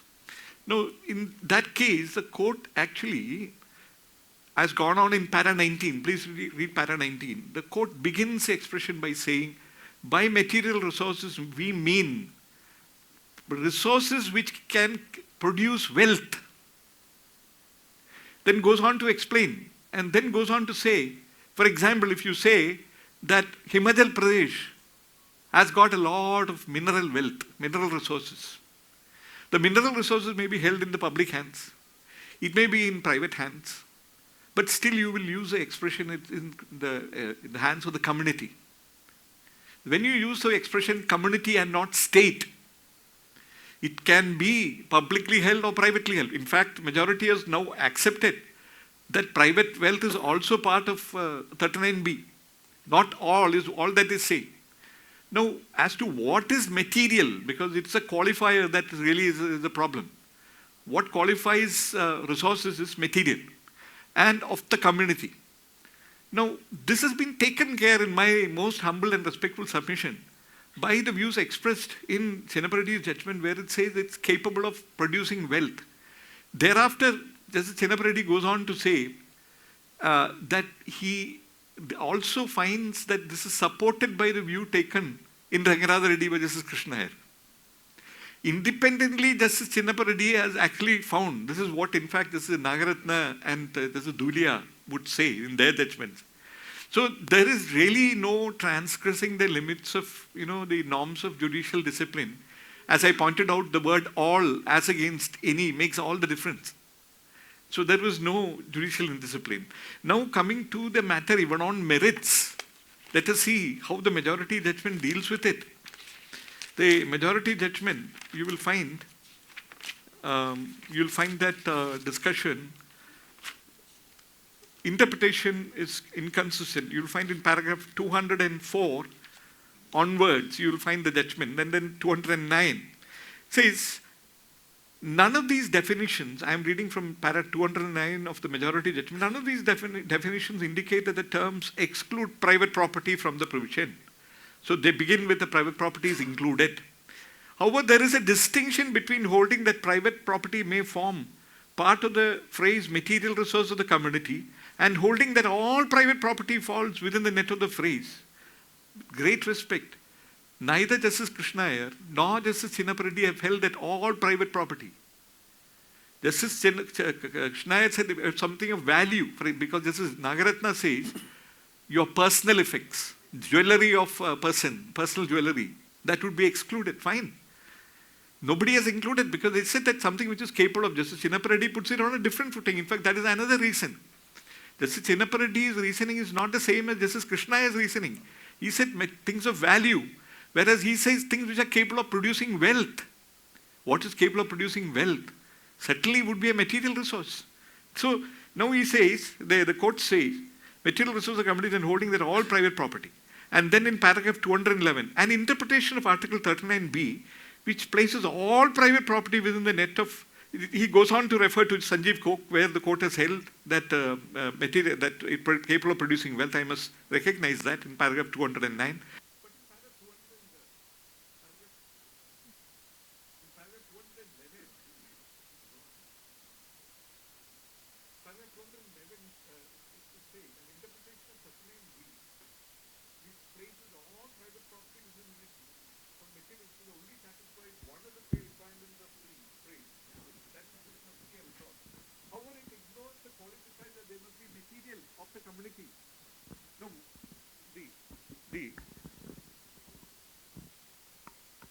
Hello. So the court says that it ignores the qualification material. It does not, because material is there. It is there in paragraph 19, that which is capable of producing wealth. It is not all private property which has been included in Justice Chinnapareddy's judgment or in Justice Krishnaiya's for that matter, because Justice Krishnaiya says things of value. Correct? So the words of the community must be. Therefore, I would, with the greatest respect, think that no, of course, the court's majority judgment has gone on to actually, evolve certain features, like whether they are scarce, the nature of the property, and things like that. And you can use the other mic is working. Okay. So that is one thing. Now the last part, if I may, is a problematic area, because if you come to paragraphs 217 to 220 of the majority judgment, the court says the interpretation is incompatible with the right to property. So this is a bench having a strength of 9 judges. Now paragraph 217 to 220 actually comprises of a reference to the Calcutta Corporation by 2 judges. And in paragraph 220, which alone I will read just 4 sentences. The interpretation of Article 39B, both as a precursor to the protection of 31C and as an aspirational directive principle, cannot run counter to the constitutional recognition of private property.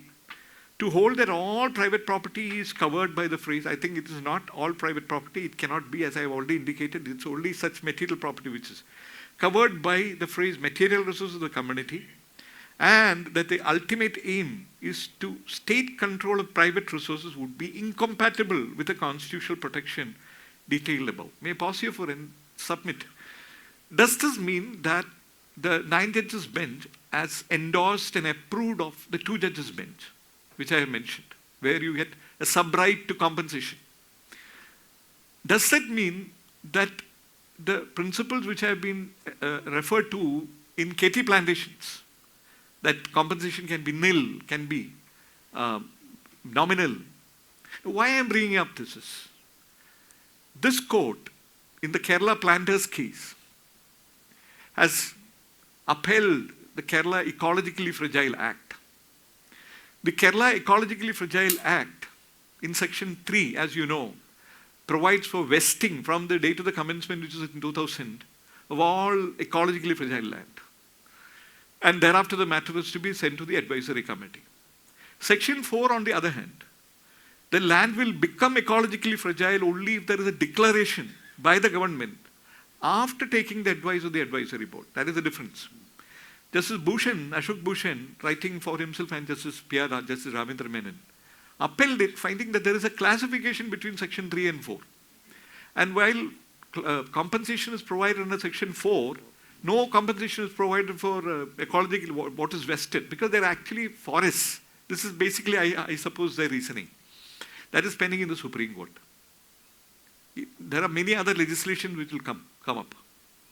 So why I read this portion was, if this is the law, that because the law is that, now Justice Nagaratna has also said this, they are entitled to fair compensation. You are resuscitating the ghost of Article 31. Article 31 is nowhere around. The entire case law relating to just equivalent is gone. Even when the word amount was slipped in by the 25th Amendment, the court, even the majority has held that you are not entitled to market value, you are not entitled to the fair compensation in terms of what was held in Bela Banerjee, not a just equivalent. So when you talk about fair compensation, unless you contextualize it with reference to the statute, the social contribution made by the government to the value of the property as held in various judgments in Keshava and the Bharati, various judgments, the contributions of the individual separated. Unless you do that, this care is taken, it will lead to huge problem. Secondly, 31C continues to hold the field. 31C, as you know, immunizes any law made to protect or to foster, promote the principle in the 39B and C. what will happen to those laws? Because, as I pointed out, the only way you can arrive at the concept of a fair compensation is through the route of manifest arbitrariness. From where does manifest arbitrariness come? Article 14. Now, therefore, if Article 31C says that you cannot challenge a law on the basis of violation of 14, then you cannot challenge it on the basis that it is violative of the law because it doesn't assure you a figure which is actually not manifestly arbitrary. These questions, in my most humble submission, as perhaps may have to be gone into, I will end by referring to the criticism of Justice Krishna Iyer, that he has spoken of a political mantra which is not the mantra which is all-pervasive and accepted by all members of the Constituent Assembly. Dr. Ambedkar, when he was addressing, as you know, he was the chairman of the drafting committee, and as was wont, he would bring up the rear in the matter of replying to the queries. One of the questions which was raised was, K.T. Shah wanted to include the word socialist. That is opposed. And he pointed out to the directive principles and said, if these are not socialist, I do not know what they are. These are the words. The majority judgment of the property owners would state that this is not of much relevance. And this does not mean that what we contemplated was a socialist kind of a state. So that brings up the issues about socialism. We must not forget that the word socialist was not there in the original constitution. It was slipped in by the 42nd Amendment, which was very much binding on the judges. And it came into force on 5/3/1977, I think. 1377. Now, socialism itself has got different hues. If you just go to Robert Owen in the 17th century, the British man who founded the village, where he said that voluntarily we must have an empathy for our workers, and he started it, and then the socialist movement and of different hues, and Karl Marx came in the second half of the 19th century. That created a red scare all over Europe.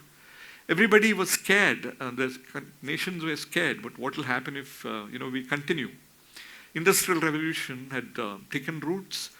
Bismarck in Germany actually brought in the first series of reforms in the 1860 or so. And this was followed up by a spate of reforms, particularly in the aftermath and during the Second World War. The New Deal of American President Roosevelt, the Fair Deal of Truman, and during the Labour Party. The Labour Party was founded in the year 1900. And the court refers to Justice Krishna Iyer referring to the Fabian idea.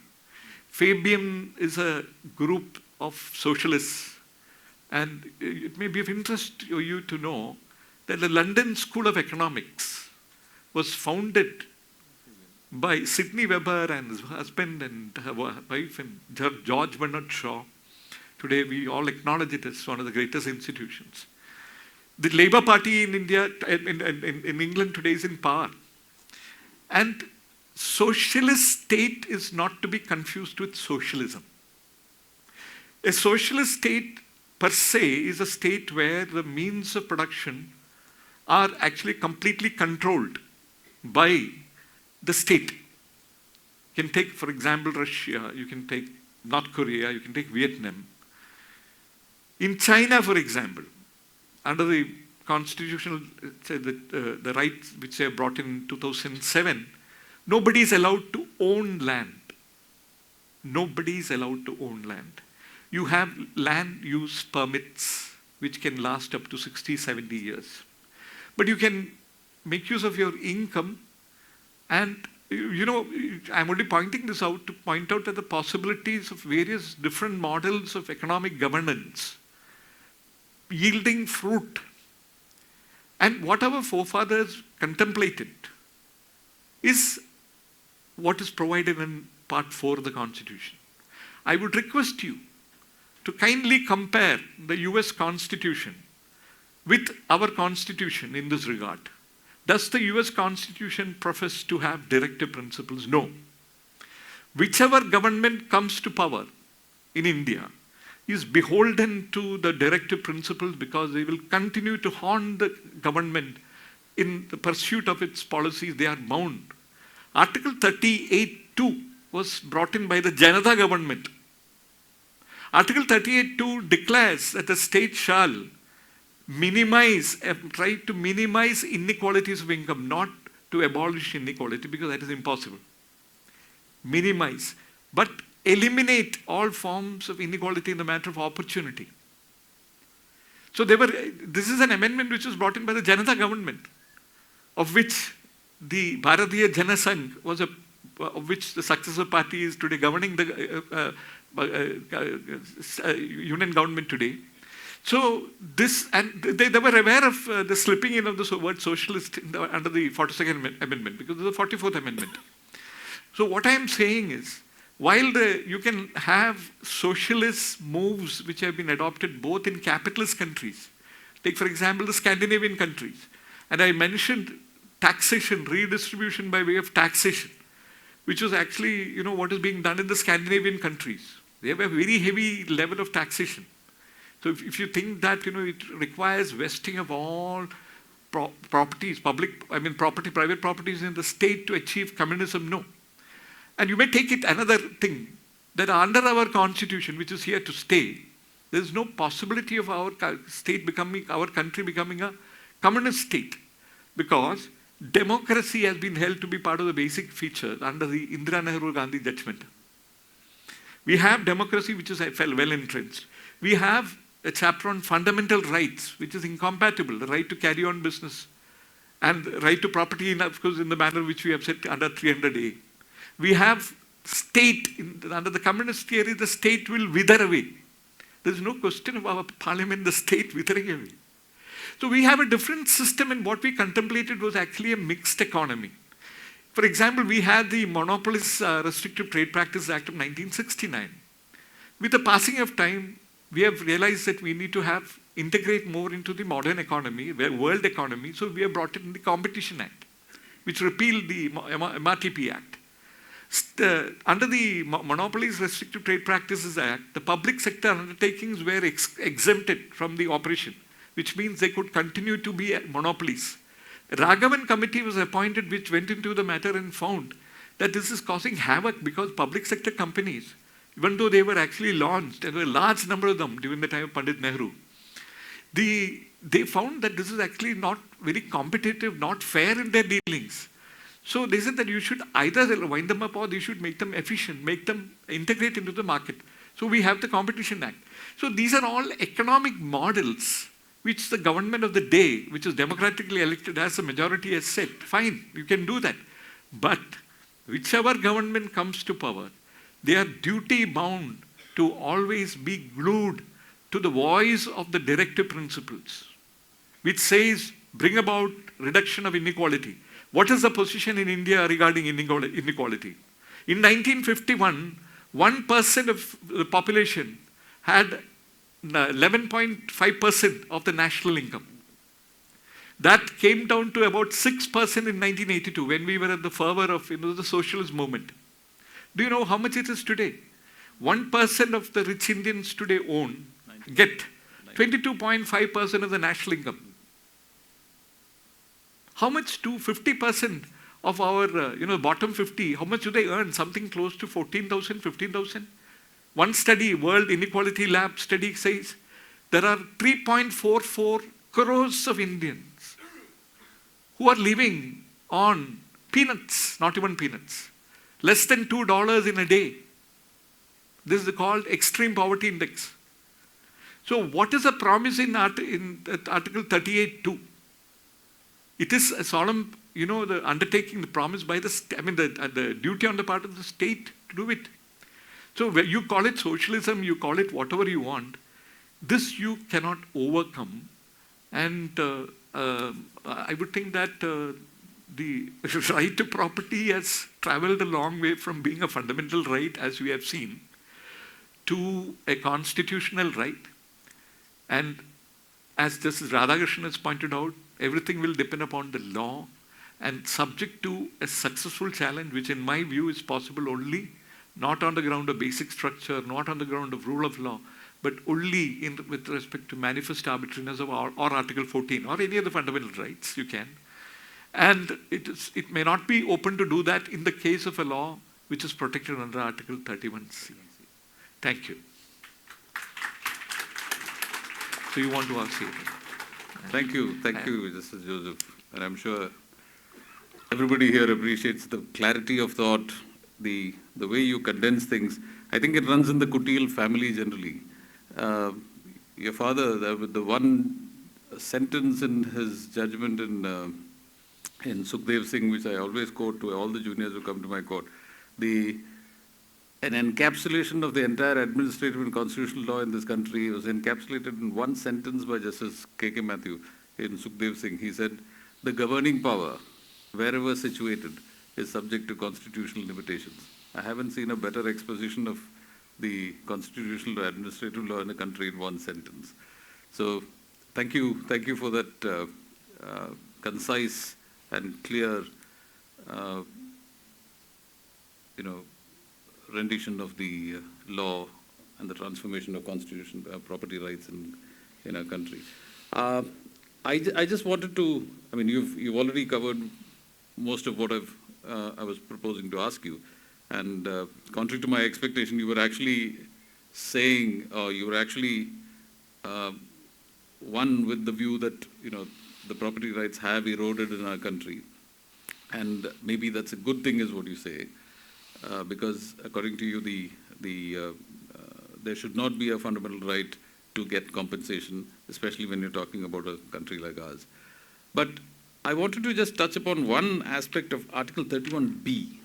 And this is the early constitutional amendments which brought in 31A, 31B, and then later 31C.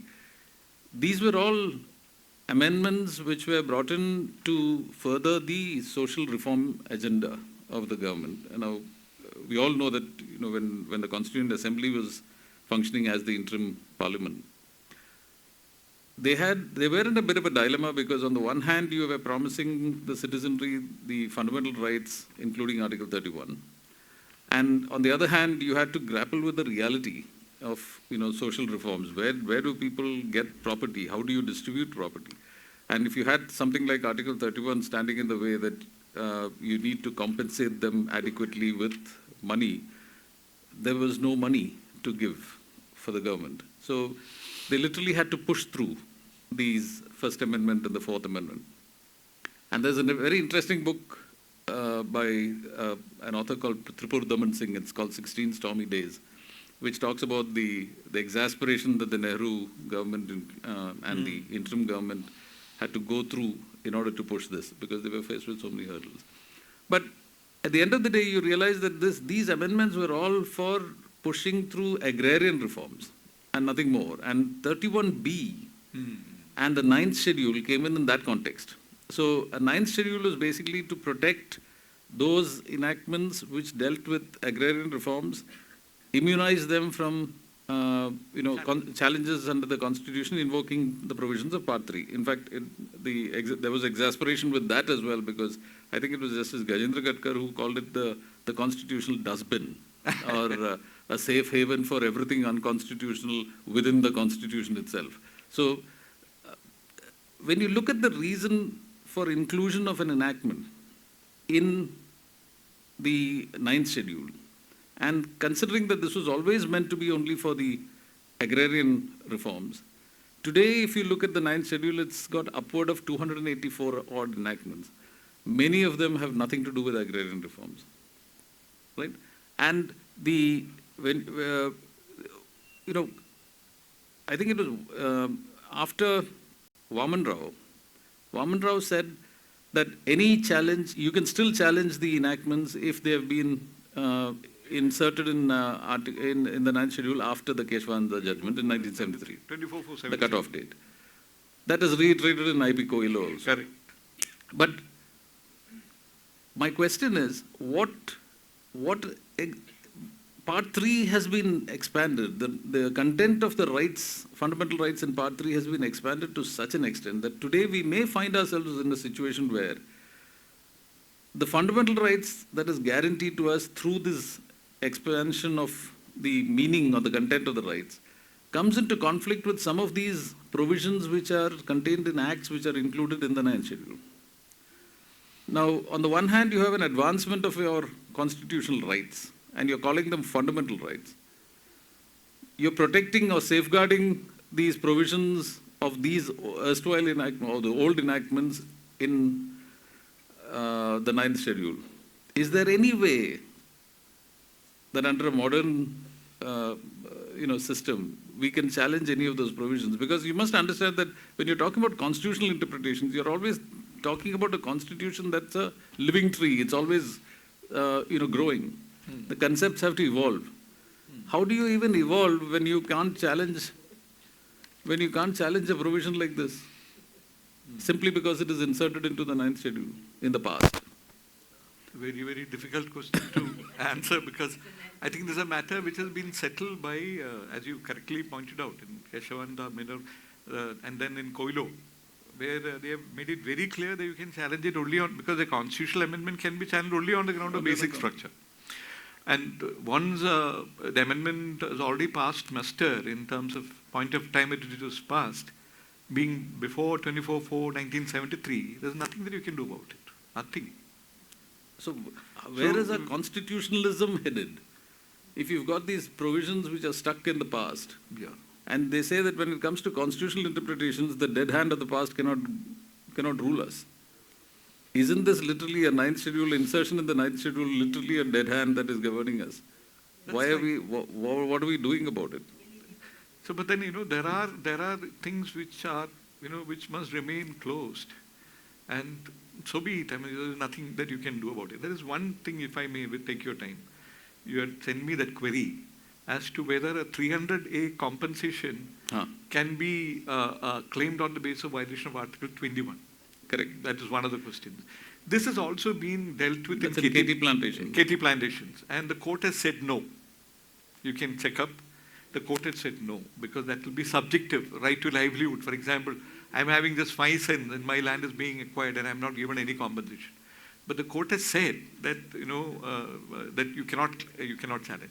The second thing I wanted to add is, in all the judgments you will find, it has been said that the fundamental right to property has been deleted. Correct. I just wanted to voice a different opinion. Please read Article 26C of the Constitution. For the minority. No. No, the denominational. Correct. Every religious denomination under Article 26C continues to have a fundamental right to acquire and hold movable and immovable property, and to administer, Clause D, administer the property in accordance with law. So there are a couple of judgments for those who are interested. I had noted it. You can just see the effect of that. Namely, that is in, I'll just give you 1975, 1 SCC, page 11. Such property can be acquired, but if it is acquisition eats into the right of the religious denomination in that it can't function, that may be a different matter. What I'm trying to say, to put the record straight, the Constitution continues to have a fundamental right to property with the denomination. It even has it still for those for the persons holding land within the ceiling limits. No, that's still there. That is still there. That's still there. I'm saying, as far as denominations are concerned, they have a full-fledged fundamental right. This may be taken note of by all of you, that the fundamental right of a religious denomination to acquire and own, not dispose. The other aspect, if I can just move on, because we're running short of time, and we also need to ask the audience here with the thing. Just one other aspect I wanted to touch, because you were talking about the Property Owners Association's case. Now, in the majority judgment, and especially towards the end at para 226 to 228, there's a finding that Article 39B does not bar any particular mode of distribution. Absolutely, absolutely. Right? So, and it goes on to say that if you acquire private property and by treating it as a material resource of the community, when it comes to distribution, there is nothing wrong in the government which acquires the property, the state which acquires the property, distributing it by way of an entrustment even to a private individual or a cooperative society for managing that for the benefit of the Absolutely, common. absolutely. Now, the difficulty that I have with this is assuming that today, realistically, the property that you're talking about in an age of information is data. Now, we all know what is happening in the United States with the control of data by the big data companies, as they call them. Now, in India, we've put up a modicum of resistance through our Competition Act, where we try to encourage competition and therefore prevent monopolization. But today, if the state were to acquire private property, and that means data belonging to the people, through some process of acquisition of some kind of data, and entrust it to a company like, say, Google, by forming an opinion that this data is best managed by a particular company, what would be, would it not be a legislation which is in furtherance of 39BC and get the protection under Article 31C and therefore immune from a challenge under 14 or 19? Provided the two barriers are crossed, namely, it is a material public interest and material resource. And secondly, the key word is actually, the criterion is common good. Correct. See, how you achieve common good is what is very important. Like you pointed out, the Competition Act, and today we have advanced so much in science and technology. So the concept of common good must keep pace with the changing times. And if see, here there is one problem. Here we have to also trust the elected representatives, because otherwise this will cease to be a democracy. The legislature is an important arm of the state. Correct. They know they need to experiment. There are many things which the parliament or the state legislators need to do. All that, they are subjected to by way of constraint is constitutional limitations. Provided they are within their limitations, if you don't allow the people to, experiment in the best possible way, and that's the whole idea of, these constraints. Case by case. And just one thing I wanted to add. See, in the majority judgment, when they talked about, this paragraph 96, I mentioned about this is Krishnaya Ranganath Reddy. In paragraph 98, the Justice Krishnaya actually gave an expansive meaning to the word distribution. That has been followed in Sanjeev Koch and all the subsequent judgments. Means distribution can be between classes, it can be between private, it can be nationalization. Now, in fact, the majority judgment says that is correct. They accept it. They accept it. Now, you see, since we are on the Property Owners Association case, there was one argument that was raised by Fali Nariman, when he was arguing it on not the 9-bench judgment, but before that. Earlier. And that was on the effect of, the amendment. What happens when the amendment to 31C was annulled in Minerva Mills? Would it revert back to the old unamended, or would it remain, or would the whole 31C go from the Constitution? He actually based his argument on the same argument that was raised in Keshwananda when talking about Article 368. Now, Article 368, when it talks about constitutional amendment, says an amendment of this constitution may be initiated so and so, and then it deals with the procedure. And thereupon, the constitution shall stand amended in accordance with the terms of the will. So, once it stands amended, according to the argument, once a constitution stands amended by the passing of the Amendment Act, the only provision that remains in the Constitution is the amended provision.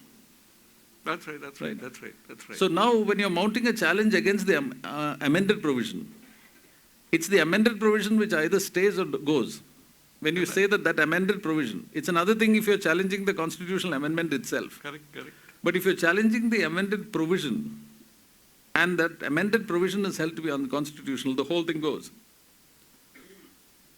That somewhere in the property association's case is not dealt with. How does it revive? How does it revive? It can't revive. That's not dealt with though in the 9-judge bench.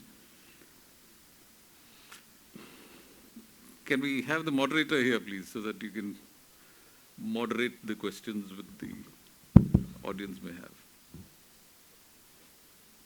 Hello everybody, we have a very good session, but due to the paucity of time, the questions will be limited. So you can put the questions as such. So every questions will be put, just 3 questions. If there is any question is there, and you can add any questions along with that question, it can be added.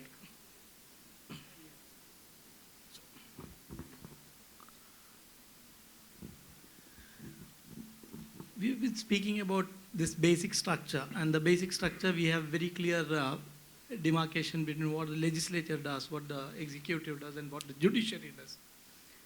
How do we reconcile a fact that the legislature comes out and states that something should not even go to the courts? Where do we lie there? Why has that remained unattacked?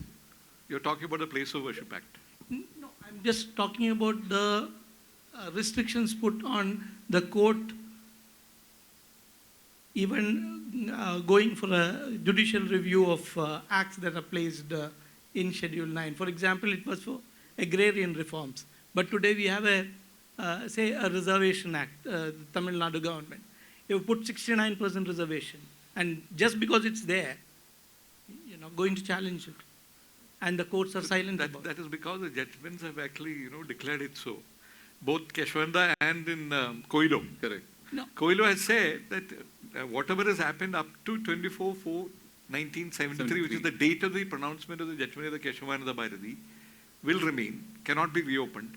But any law which is put in the 9th schedule after the date of the Keshwanda Bharati can be challenged on the ground that it's violated. No difficulty. Whatever has happened because, for example... Mind you, just to add to that, the challenge can only be to the amendment which adds the law, not to the law itself, because you can't mount a challenge on basic structure against an act in any ordinary legislation. The basic structure doctrine is applicable only to test the validity of, although there is a contrary view taken in the NJAC judgment, which says that, Justice Keher went to the extent of saying that you can test the validity of ordinary statutes also using the basic structure theory. But then that was, as Justice Joseph pointed out, that was said so even in the, I think it was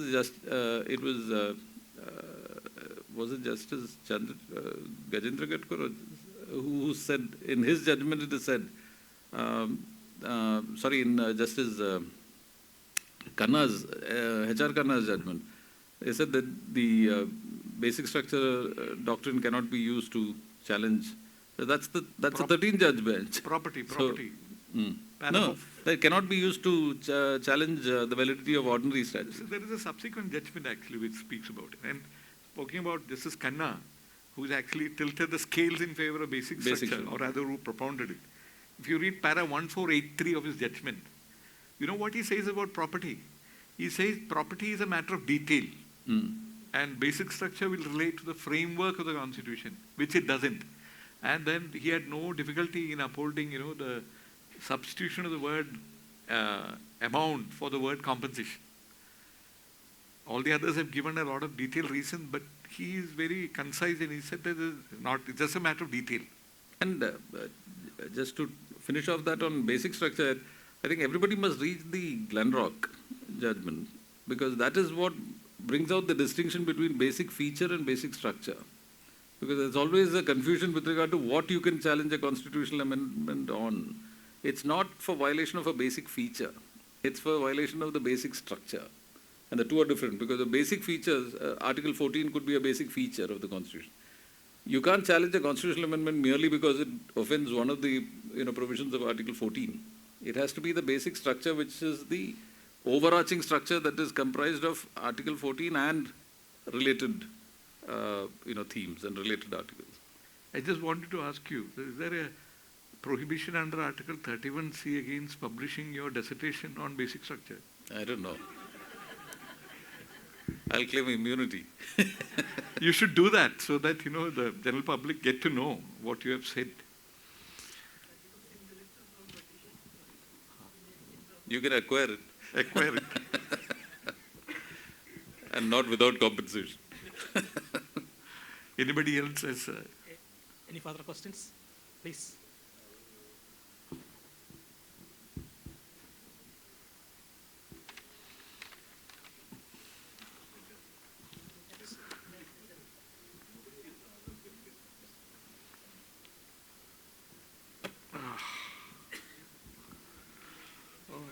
I was very glad that data was brought into the discussion. So what I was wondering was... Mic. Put the mic close. Am I audible? Yeah. So I was glad that data was brought into this discussion, but at the same time I was wondering how the judiciary is dealing with the concept of data, especially when we have provisions like Section 69 in the IT Act, wherein even the IT rules, even if a sitting judge's WhatsApp chat has been intercepted by the government, the IT rules provide for the authorities to completely erase out all the procedures that were done by the government, by which even judicial scrutiny wouldn't be possible. So, and moreover, the lawyers, the judges not being that tech savvy, like I wonder how, when it comes to data, the judiciary would deal with, and especially when it comes to the higher aspects like bringing it into the property right as well. Like I feel like we are far away from touching those points yet. I'm surprised you have a perception that judges are not tech savvy. We have somebody here who's been crying that he is a techie and tech savvy and other things for ages. Maybe Justice Raja would want to answer that question.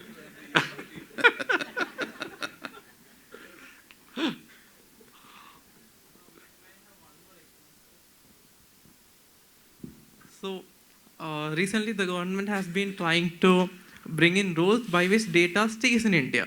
Now the question is that even, let's say, an entity like Meta transfers some data which is supposed to stay in India to their Sweden center. Now, how is it possible that any authority can intercept such a thing has ever happened? If Meta denies it, what is the way that the government or the judiciary has to know whether a data has been transferred or not? I don't know, you're getting into too much of technology for my comfort. See, Raja is the one who's tech savvy. I'm one who you would call tech shabby.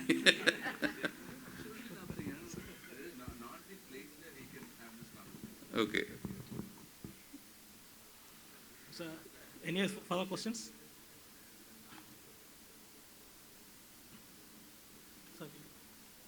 If there are no more questions, then let's end this. Oh, there is one more.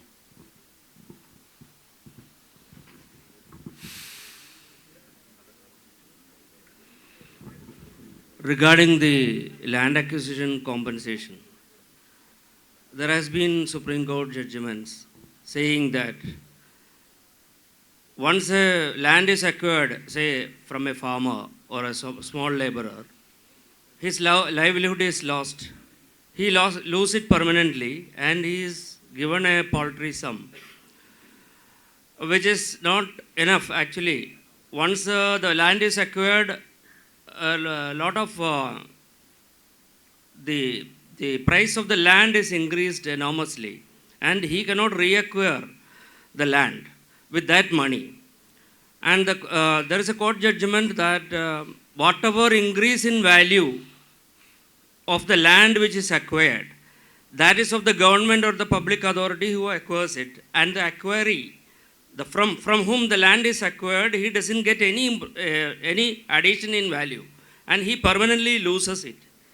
So, can you elaborate on that concept? You're assured of getting the market value as a constitutional right if your land is actually within the ceiling limit and you are cultivating tenant, market value. Correct? Secondly, your right is to be traced to the act, because within Article 300A, it's a law. These are the only two rights you can possibly think of. And then, you see, when you talk about the contribution, what is the contribution that you have made? Unless you fix some limit, because public land, land is required by government from time to time for doing so many things. In fact, I may slip in. One of my biggest complaints which I have against, I don't know whether it's a right forum, but I think I'll voice it. See, what is happening is that our roads are so narrow. And even where actually the lands are, belonging to the government, some government department, all they need is make a book entry and transfer it, where they can widen it. Nothing is being done. They don't acquire land. The collectors, the IAS officers, whoever is concerned, they should be going around finding out which are the roads which should be widened. This is for public good. See, they must be given proper compensation under the law, but at appropriate times, it's an onward journey which never ends. You need to actually augment, the public resources, public land, public health, and mind you, I just wanted to bring in this aspect also. I did a little research. What is the average land holding in India today? In 2021, it was just 0.74 hectares per person. Now, 0.74 has different meaning in different parts of the, India, urban and rural. But this is one aspect when you're talking about inequality of, land holding and what happens as a result of constitutional promises not being kept in practice. No, but this concern is actually real, because if you're talking about the need for acquisition, to talk about a need for acquisition is fine.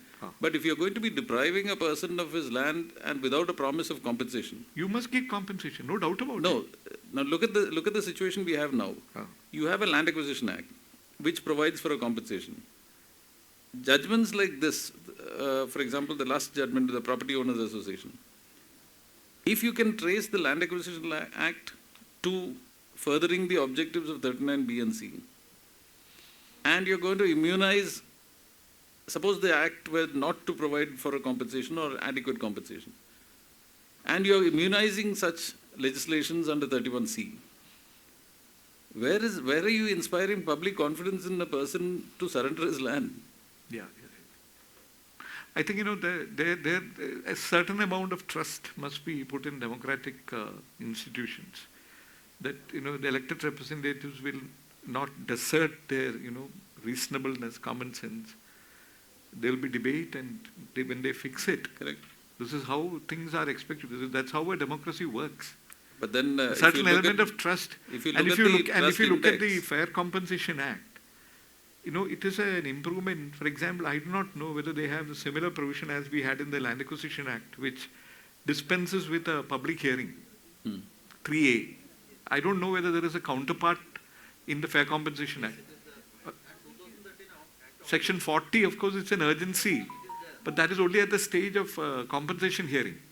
At the stage of original hearing, to determine whether the acquisition should be done or not. That we had under the land, that was a subject matter, number of judgments.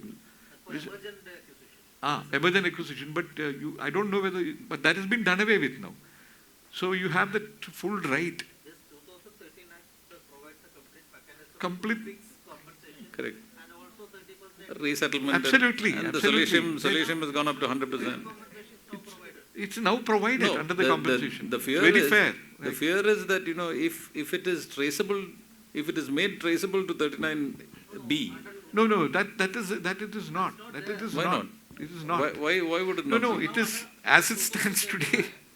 Now under 2013 Act, acquisition is permissible only under 2013 Act, not any after that. No, we are talking about, suppose, see, today the material resources of a community is being defined as those resources, even in private ownership, which satisfy certain requirements. And you can check all those boxes in respect of most of this, because if it is required for public purpose, it will tick most of those boxes which are specified in the Act, except, of course, personal property, and which is what Justice Nagaratan in the dissenting judgment said. I mean, in the minority judgment says. No, the personal effects and jewelry, etc., are excluded. Obviously, they would be. But suppose it is land, private land, which is acquired for a public purpose. Would it not be a legislation traceable to 39B, where the material resources of the community, including private land, are now being used for the larger common good? For example, widening of a road, which is for common good. Huh? No, we are talking about the constitutional provision. So if this gets the protection of 39, if it is in furtherance of 39B, it will get a constitutional protection under 31C, which immunizes it from a challenge under Article 14 and 19. 21 you may fall back, but then Justice Joseph says that 21 is not a... I didn't say that, it is the Supreme Court. The Supreme Court says it in KT Plantation. Supreme Court has rejected that. That's what is rejected. What is the meaning of human right, actually? What does it entail? I have seen, I didn't bring it up because I was at a loss to understand what is going to be its constitutional implication. See, if it is a human right, does it mean that it becomes a part of right to life? Because actually the discussion of Justice Radhakrishnan, based on Justice Krishna, Justice Ambika Prasad, again in 1983 SEC, and he said that, that you cannot bring in personal liberty concepts into this right to property. But the relationship between right to life and compensation, that must be explored. Possibly in some future case, no, because you can bring in right to life being affected because of, you're not getting any compensation. In case of these apartments going down and bringing it as a right to life, a lifetime investment, put it on an apartment goes away by one demolition. Where is the person left? So that is where again I'm pointing Securitization Act when you speak. So you carefully read KT Plantation and you just see how it, because if it is tied only with personal liberty, is only one part of 21. You have life. There's probably an interesting argument that can be raised based on what was, something similar was argued and successfully argued in ADM Jabalpur. Not successfully.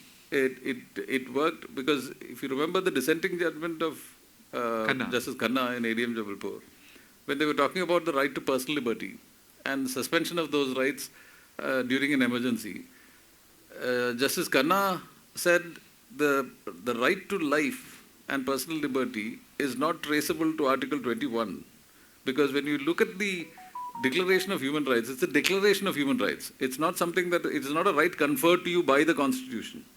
It is prior to the Constitution. And therefore, while you can deprive constitutionally conferred rights during an emergency, the other rights are there with you, even otherwise. But then it will be dangerous to actually bring in right to property. As a human right, which is what... And that's what I'm saying. You bring it under human right or whatever right. Then, your Article 31C, that won't be done. Everything. You will bring through the, back door, side wind. Calcutta Municipal Corporation, the creator that it's a human right. Correct. It's a human right. So what does it mean? What I want to know is, what does it mean? Because it means that you will get take, all the for example, protection. under the Protection of Human Rights Act. Infringement of human rights See, can't it be brought under Article 21? See, is it every human right which becomes part of, what do you call it, Article 21? This is what, this is Radhakrishnan judgment, please read. It's a matter for... When the property is only a source of livelihood, then it will affect the human life. That's perhaps because Article 21 has been consciously avoided from 31C. They specifically state... Yes. 14, 19 and 31. It was earlier 31. 21 was avoided. No, that is how he begins a discussion, because 21 is not there. So you can probably bring in 21, and then he deals with it, and then he says no. There's another angle. You mentioned Justice Narasimha's judgment, which recognized 7 sub-rights of Article 300A. So are they part of the constitutional right? No. I'll tell you how. I mean, it could be how. Now, your argument is that you cannot straight away superimpose these sub-rights in Article 300A, because that would go against the Constitution. But why don't you look at it as it's not actually going expressly against anything that is stated in the Constitution. And when you recognize it as a sub-right, you're basically saying that it forms part of it. Right? Now, how do you make it a constitutional right? There's a theory in jurisprudence which is called implied amendments to a constitution. An implied amendment to a constitution happens when, suppose the parliament were to make a law, and the procedure that is followed by the parliament is exactly the same as an amendment to the constitution, and the parliament makes a new law on a subject or an aspect of a subject which is dealt with in the constitution, but brings about improvements in the right. There is a theory in law which says that so long as that is followed, it can be seen as an implied amendment to the Constitution to that effect.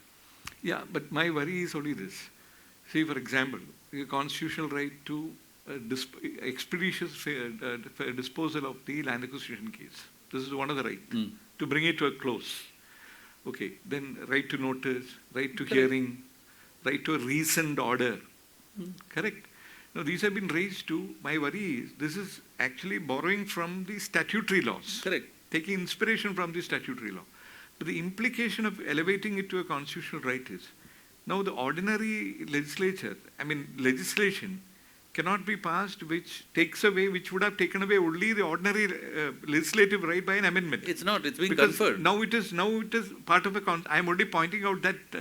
because just as you would read the violation, principles of natural justice to be read into the unoccupied industries you can probably put it down to the unenumerated rights under Article 21. Correct. Many rights have been discovered. Even under Article 300A. So, they become right. So what can, that's part of the right. Right to livelihood, for example. Right to livelihood is part of it. And that has been referred to in KT Plantation. And still rejected Article, this 21 argument. No, I think it comes down to the attitude that you put or how you perceive that particular property right. Because that's why, the earlier Supreme Court agrarian reforms because of the stark inequality that was there. As we come, still even now, if I come under Securitization Act, the first thought that comes to the judge's mind is this, that this man has taken loan from the bank and he's not repaying the loan. They are not thinking that I have not got a penny from the bank, the entire money has gone to the builder, my money has gone to the builder, I have no home, but the perception of the judge is that this man has taken loan and therefore his house is... You see, one of the reasons for 31 C to disappear altogether, not 31C, 31 to disappear altogether, was in 1978. There was an interesting case called, that LIC corporations case. It's called the Patak in 1978. That was actually a very interesting case. It was a challenge to the LIC. LIC and its employees had entered into an industrial settlement. They were guaranteed a payment of bonus at a particular rate. It was based on the provisions of the Payment of Bonus Act. The Payment of Bonus Act was amended, and this particular provision which enabled the required the employer to pay a certain amount was taken away. But it had already been incorporated in an industrial settlement, so that amendment did not affect the industrial settlement. But at the same time, they didn't want to pay this. So how do you get over it? They brought in an enactment, a legislation, saying the LIC Modification of Settlement Act. And by that, they took away this benefit. Now, 31 was invoked. They said that it was violative of Article 31. 31(2) required the payment of compensation or amount, whatever it was, if you were expropriating the property rights. The question was, one of the arguments was, this can never be treated as a property right, A, because you've not got the bonus yet. It's only a promise to pay a monetary component.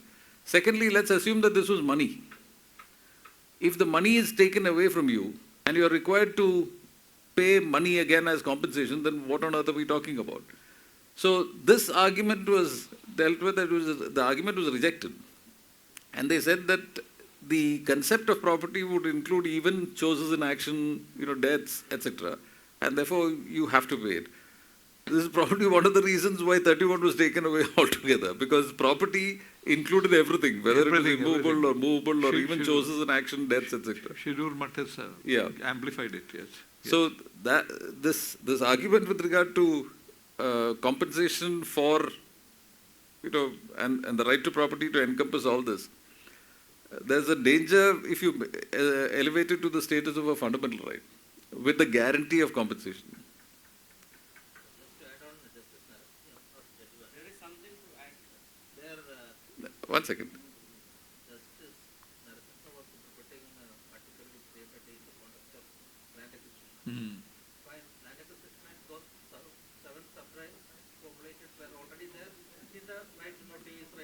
Correct.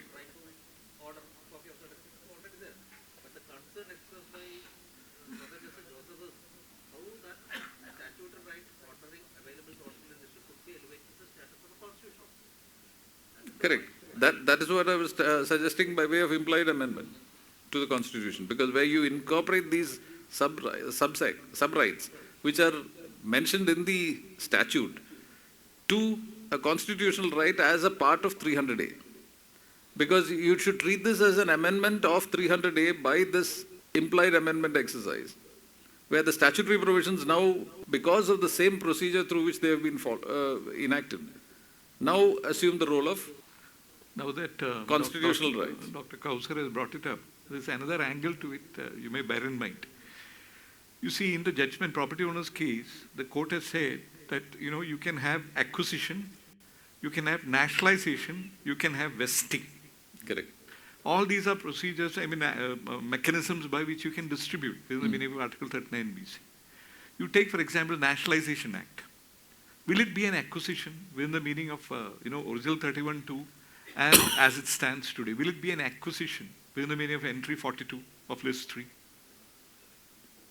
This question actually has been considered. No, because it might, because it is because this one clarifies that a distribution has to be preceded by an acquisition. That's right.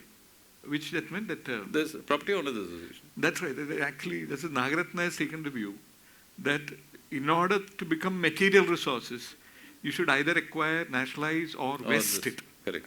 With great respect, it's basically saying the same thing as I have in mind.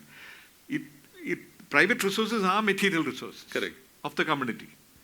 By the process of one single process where you nationalize it, the Act itself actually provides for distribution. It can either vest it and the government runs it. That itself for common good, because the real keyword, as Justice Durya says, is common good. Correct. Okay. Now, if you read 1954 Supreme Court, page 92, Subodh Kumar, that court, there the court said that acquisition means when you vest the entire title of a person in the government. So, in the Nationalization Act and in the Vesting Act, take for example Ecological Fragile or the Forest Act, there is always the vesting of the entire right of a private person in the government. So it is not the regular eminent domain acquisition. It's a kind of a form of acquisition. It has to be so, otherwise there is no other way you can get compensation. It would, see, if the nationalization is not acquisition, then you need not be paid compensation under 32. So it is actually. But then, the question which he raised, in the case of a Nationalization Act, will you read in all these sub-rights? You'll have to see. No. Where is the question of all these, see, if hearing, right of hearing, will there be hearing in all the Nationalization Act? Ideally, you should. They take over. They take over, invest it, and then, it is, probably in the respect of the compensation, there is no question of any hearing as to why it should not be nationalized. See, correct, but then if nationalization doesn't amount to an acquisition. What I'm saying, what I'm saying is para 30.5, this is Narasimha judgment. He says that this relates to compulsory acquisition. That's right. But this aspect as to whether compulsory acquisition will take in nationalization vesting. No, probably not, because No, the word used in 300A is the larger one. It says nobody shall be deprived. It's a Exactly. negative phraseology. Exactly. So this deprived is actually taken from 31(1). Correct. And it is actually transported into this provision.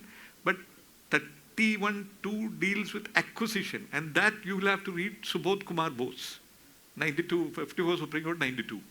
Vesting, complete vesting. But then the other problem will come. When you're doing a nationalization, there is a question of hearing as to whether it should be nationalized, notice. I don't know whether the acts provide for that. No, but another thing which we normally use in taxation, because if you look at 265 and 300A, the wording, the phraseology used is similar. Just as there shall be no levy and collection of tax save by authority of law, here also there shall be no deprivation of property save by authority of law. This just brings up another issue. Now that 31 is gone, okay, 31(5) is also gone. Under 31(5), you were exempted from paying compensation if you are taxing. Correct. If you are resurrecting the whole of, if you are not resurrecting the whole of it, the problem will be you can actually demand compensation for being taxed. I'm sure most of those who are present here, who were here about 11 years ago, would now relate to my exasperation when I was sitting with Justice Joseph in a division bench. I was all charged up, ready to render judgments, and he would be the devil's advocate or sometimes the devil himself, and dissuade me from taking any view that I wanted to, because he would make me think twice. In hindsight, that was the best thing that happened to me in my judicial career, because before you blurt out something which can become the law, you think twice before you actually, you introspect. But, the youngsters... in his case, about 10 times. That Subodh Kumar Bose, and all those judgments, please don't regard them lightly. They are gold mine of information. Many ideas, any doubts which you have, will be cleared when you read them. Many things which will come. Because I had this doubt, acquisition, will it mean nationalization? So I'll just add one more thing. Just one minute. See this latest disaster management. Why not, after this landslide, for rehabilitation of the victims, they have acquired, not acquired, their word use is taken over land under the disaster management. Correct. Where there is no need to follow these notices, etc., which is prescribed under 2013 Act. It is challenged before High Court. On the ground that one, Disaster Management Act does not provide for an accusation. Two, compensation is not provided based on Article 300D. There is a challenge. No compensation was paid. No compensation was paid, and there is no provision for compensation in the disaster management. So therefore I will say, this is a very interesting aspect. And I desired that it is 300 would apply, and compensation has to be paid. It's pending before the issue. No, I will only play the devil's advocate, because like Nationalization Act, similar brought in devil, so I thought I would. No, if it's pending with the division bench, we have the right to remain silent. But then I only wanted to just point out as an academic issue. See, if you look up 2A of Article 31, that was included to incorporate Justice Sarkar's view that not every deprivation is to be compensated for. Only acquisition and taking of possession as a measure of requisition. So requisition is a legislative entry, you know that. Which would come in the disaster deprivation, see, there may be deprivation. That's what is clarified. So now you don't have a 31 now. So which part of 31 will you apply, borrow? Will you apply the whole of it? Then we are being bound by 31. Very, very interesting question. Okay, we've got we've got to wind up now, because Justice Joseph has got another engagement at 8 o'clock. No, he's got an... I wish it were, yes. Yes. Keep it short, sweet and simple. Fourth schedule of the Right of Fair Compensation Act lists down 13 enactments. Fourth schedule. Fourth? Schedule. Fourth schedule. of the fair compensation, right to fair compensation and transparency in land acquisition rehabilitation. That act provides for 13 enactments, some of which are requisition, some of which are acquisition, including the Amadur Valley irrigation and so on. Correct. Yeah, there's 106 or something in that section, 106, which says that the government can include or remove any number of enactments into that. So there is no, and each of those 13 enactments, whether it's requisition or acquisition, each of those 13 enactments except two, one is the Metro Railway Act and the other is the National Highways Act, except these two, all the others refer either to the 1894 or the 1884 or 74 Land Acquisition Acts for compensation. Whereas Section 103.5 or 105.3 of the Right to Fair Compensation Act said that subject to whatever is provided in 3, no compensation would be, or no provision of this act would be applicable to the Schedule 4. Whereas everything except these two enactments said that in those acts, it said that you would get compensation under the Land Acquisition Act. The two enactments alone which did not have specifically provided in them that the Land Acquisition Act would not apply. One was in the National Highways Act which said 3J. That has been considered as a 9-month judgment. Yeah. Correct.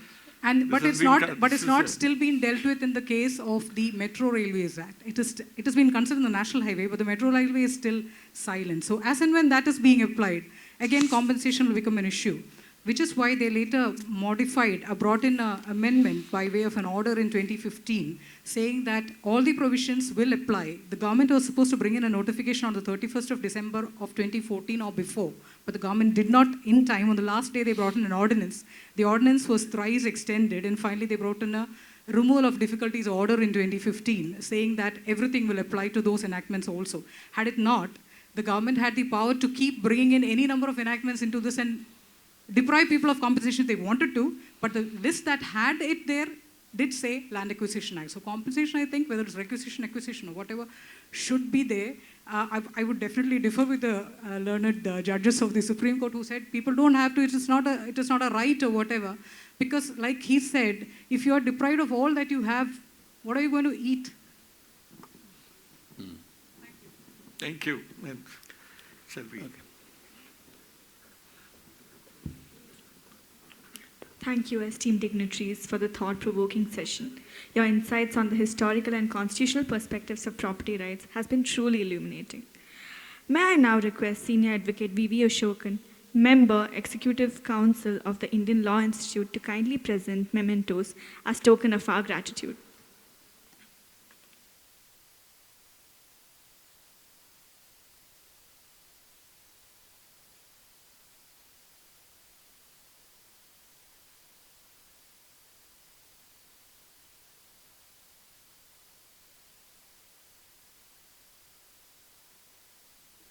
Thank you, sir.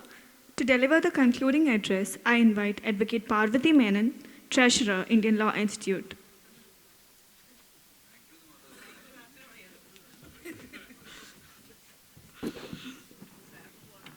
Respected dignitaries on and off the dais, dear friends, I have been warned to keep my concluding remarks in just one word, but all the same, I think the deliberations, it was a treat to hear and it was a treatise to learn. Nothing more about it. If I go for a takeaway package for all of us as to what we have learned from these deliberations, it would again go to another half an hour, which I do not want to do. Thanks a lot, Honorable Justice Joseph, Honorable Justice Nambiar. It has been an extremely learning process for all of us here. And thanks a lot to the Honorable Judges who are present here, who have contributed to this discussion, to all the Senior Counsel, Executive Council of the Indian Law Institute, Executive Committee of the Kerala High Court Advocates Association, Senior Advocates, all my dear friends, students, faculty, LiveLaw especially, because they have, in a very short notice, they have taken up for the deferred recording of this program, which will be aired in the YouTube. Thanks a lot, everyone. Thank you very much. Thank you, ma'am. Kindly rise for the national anthem.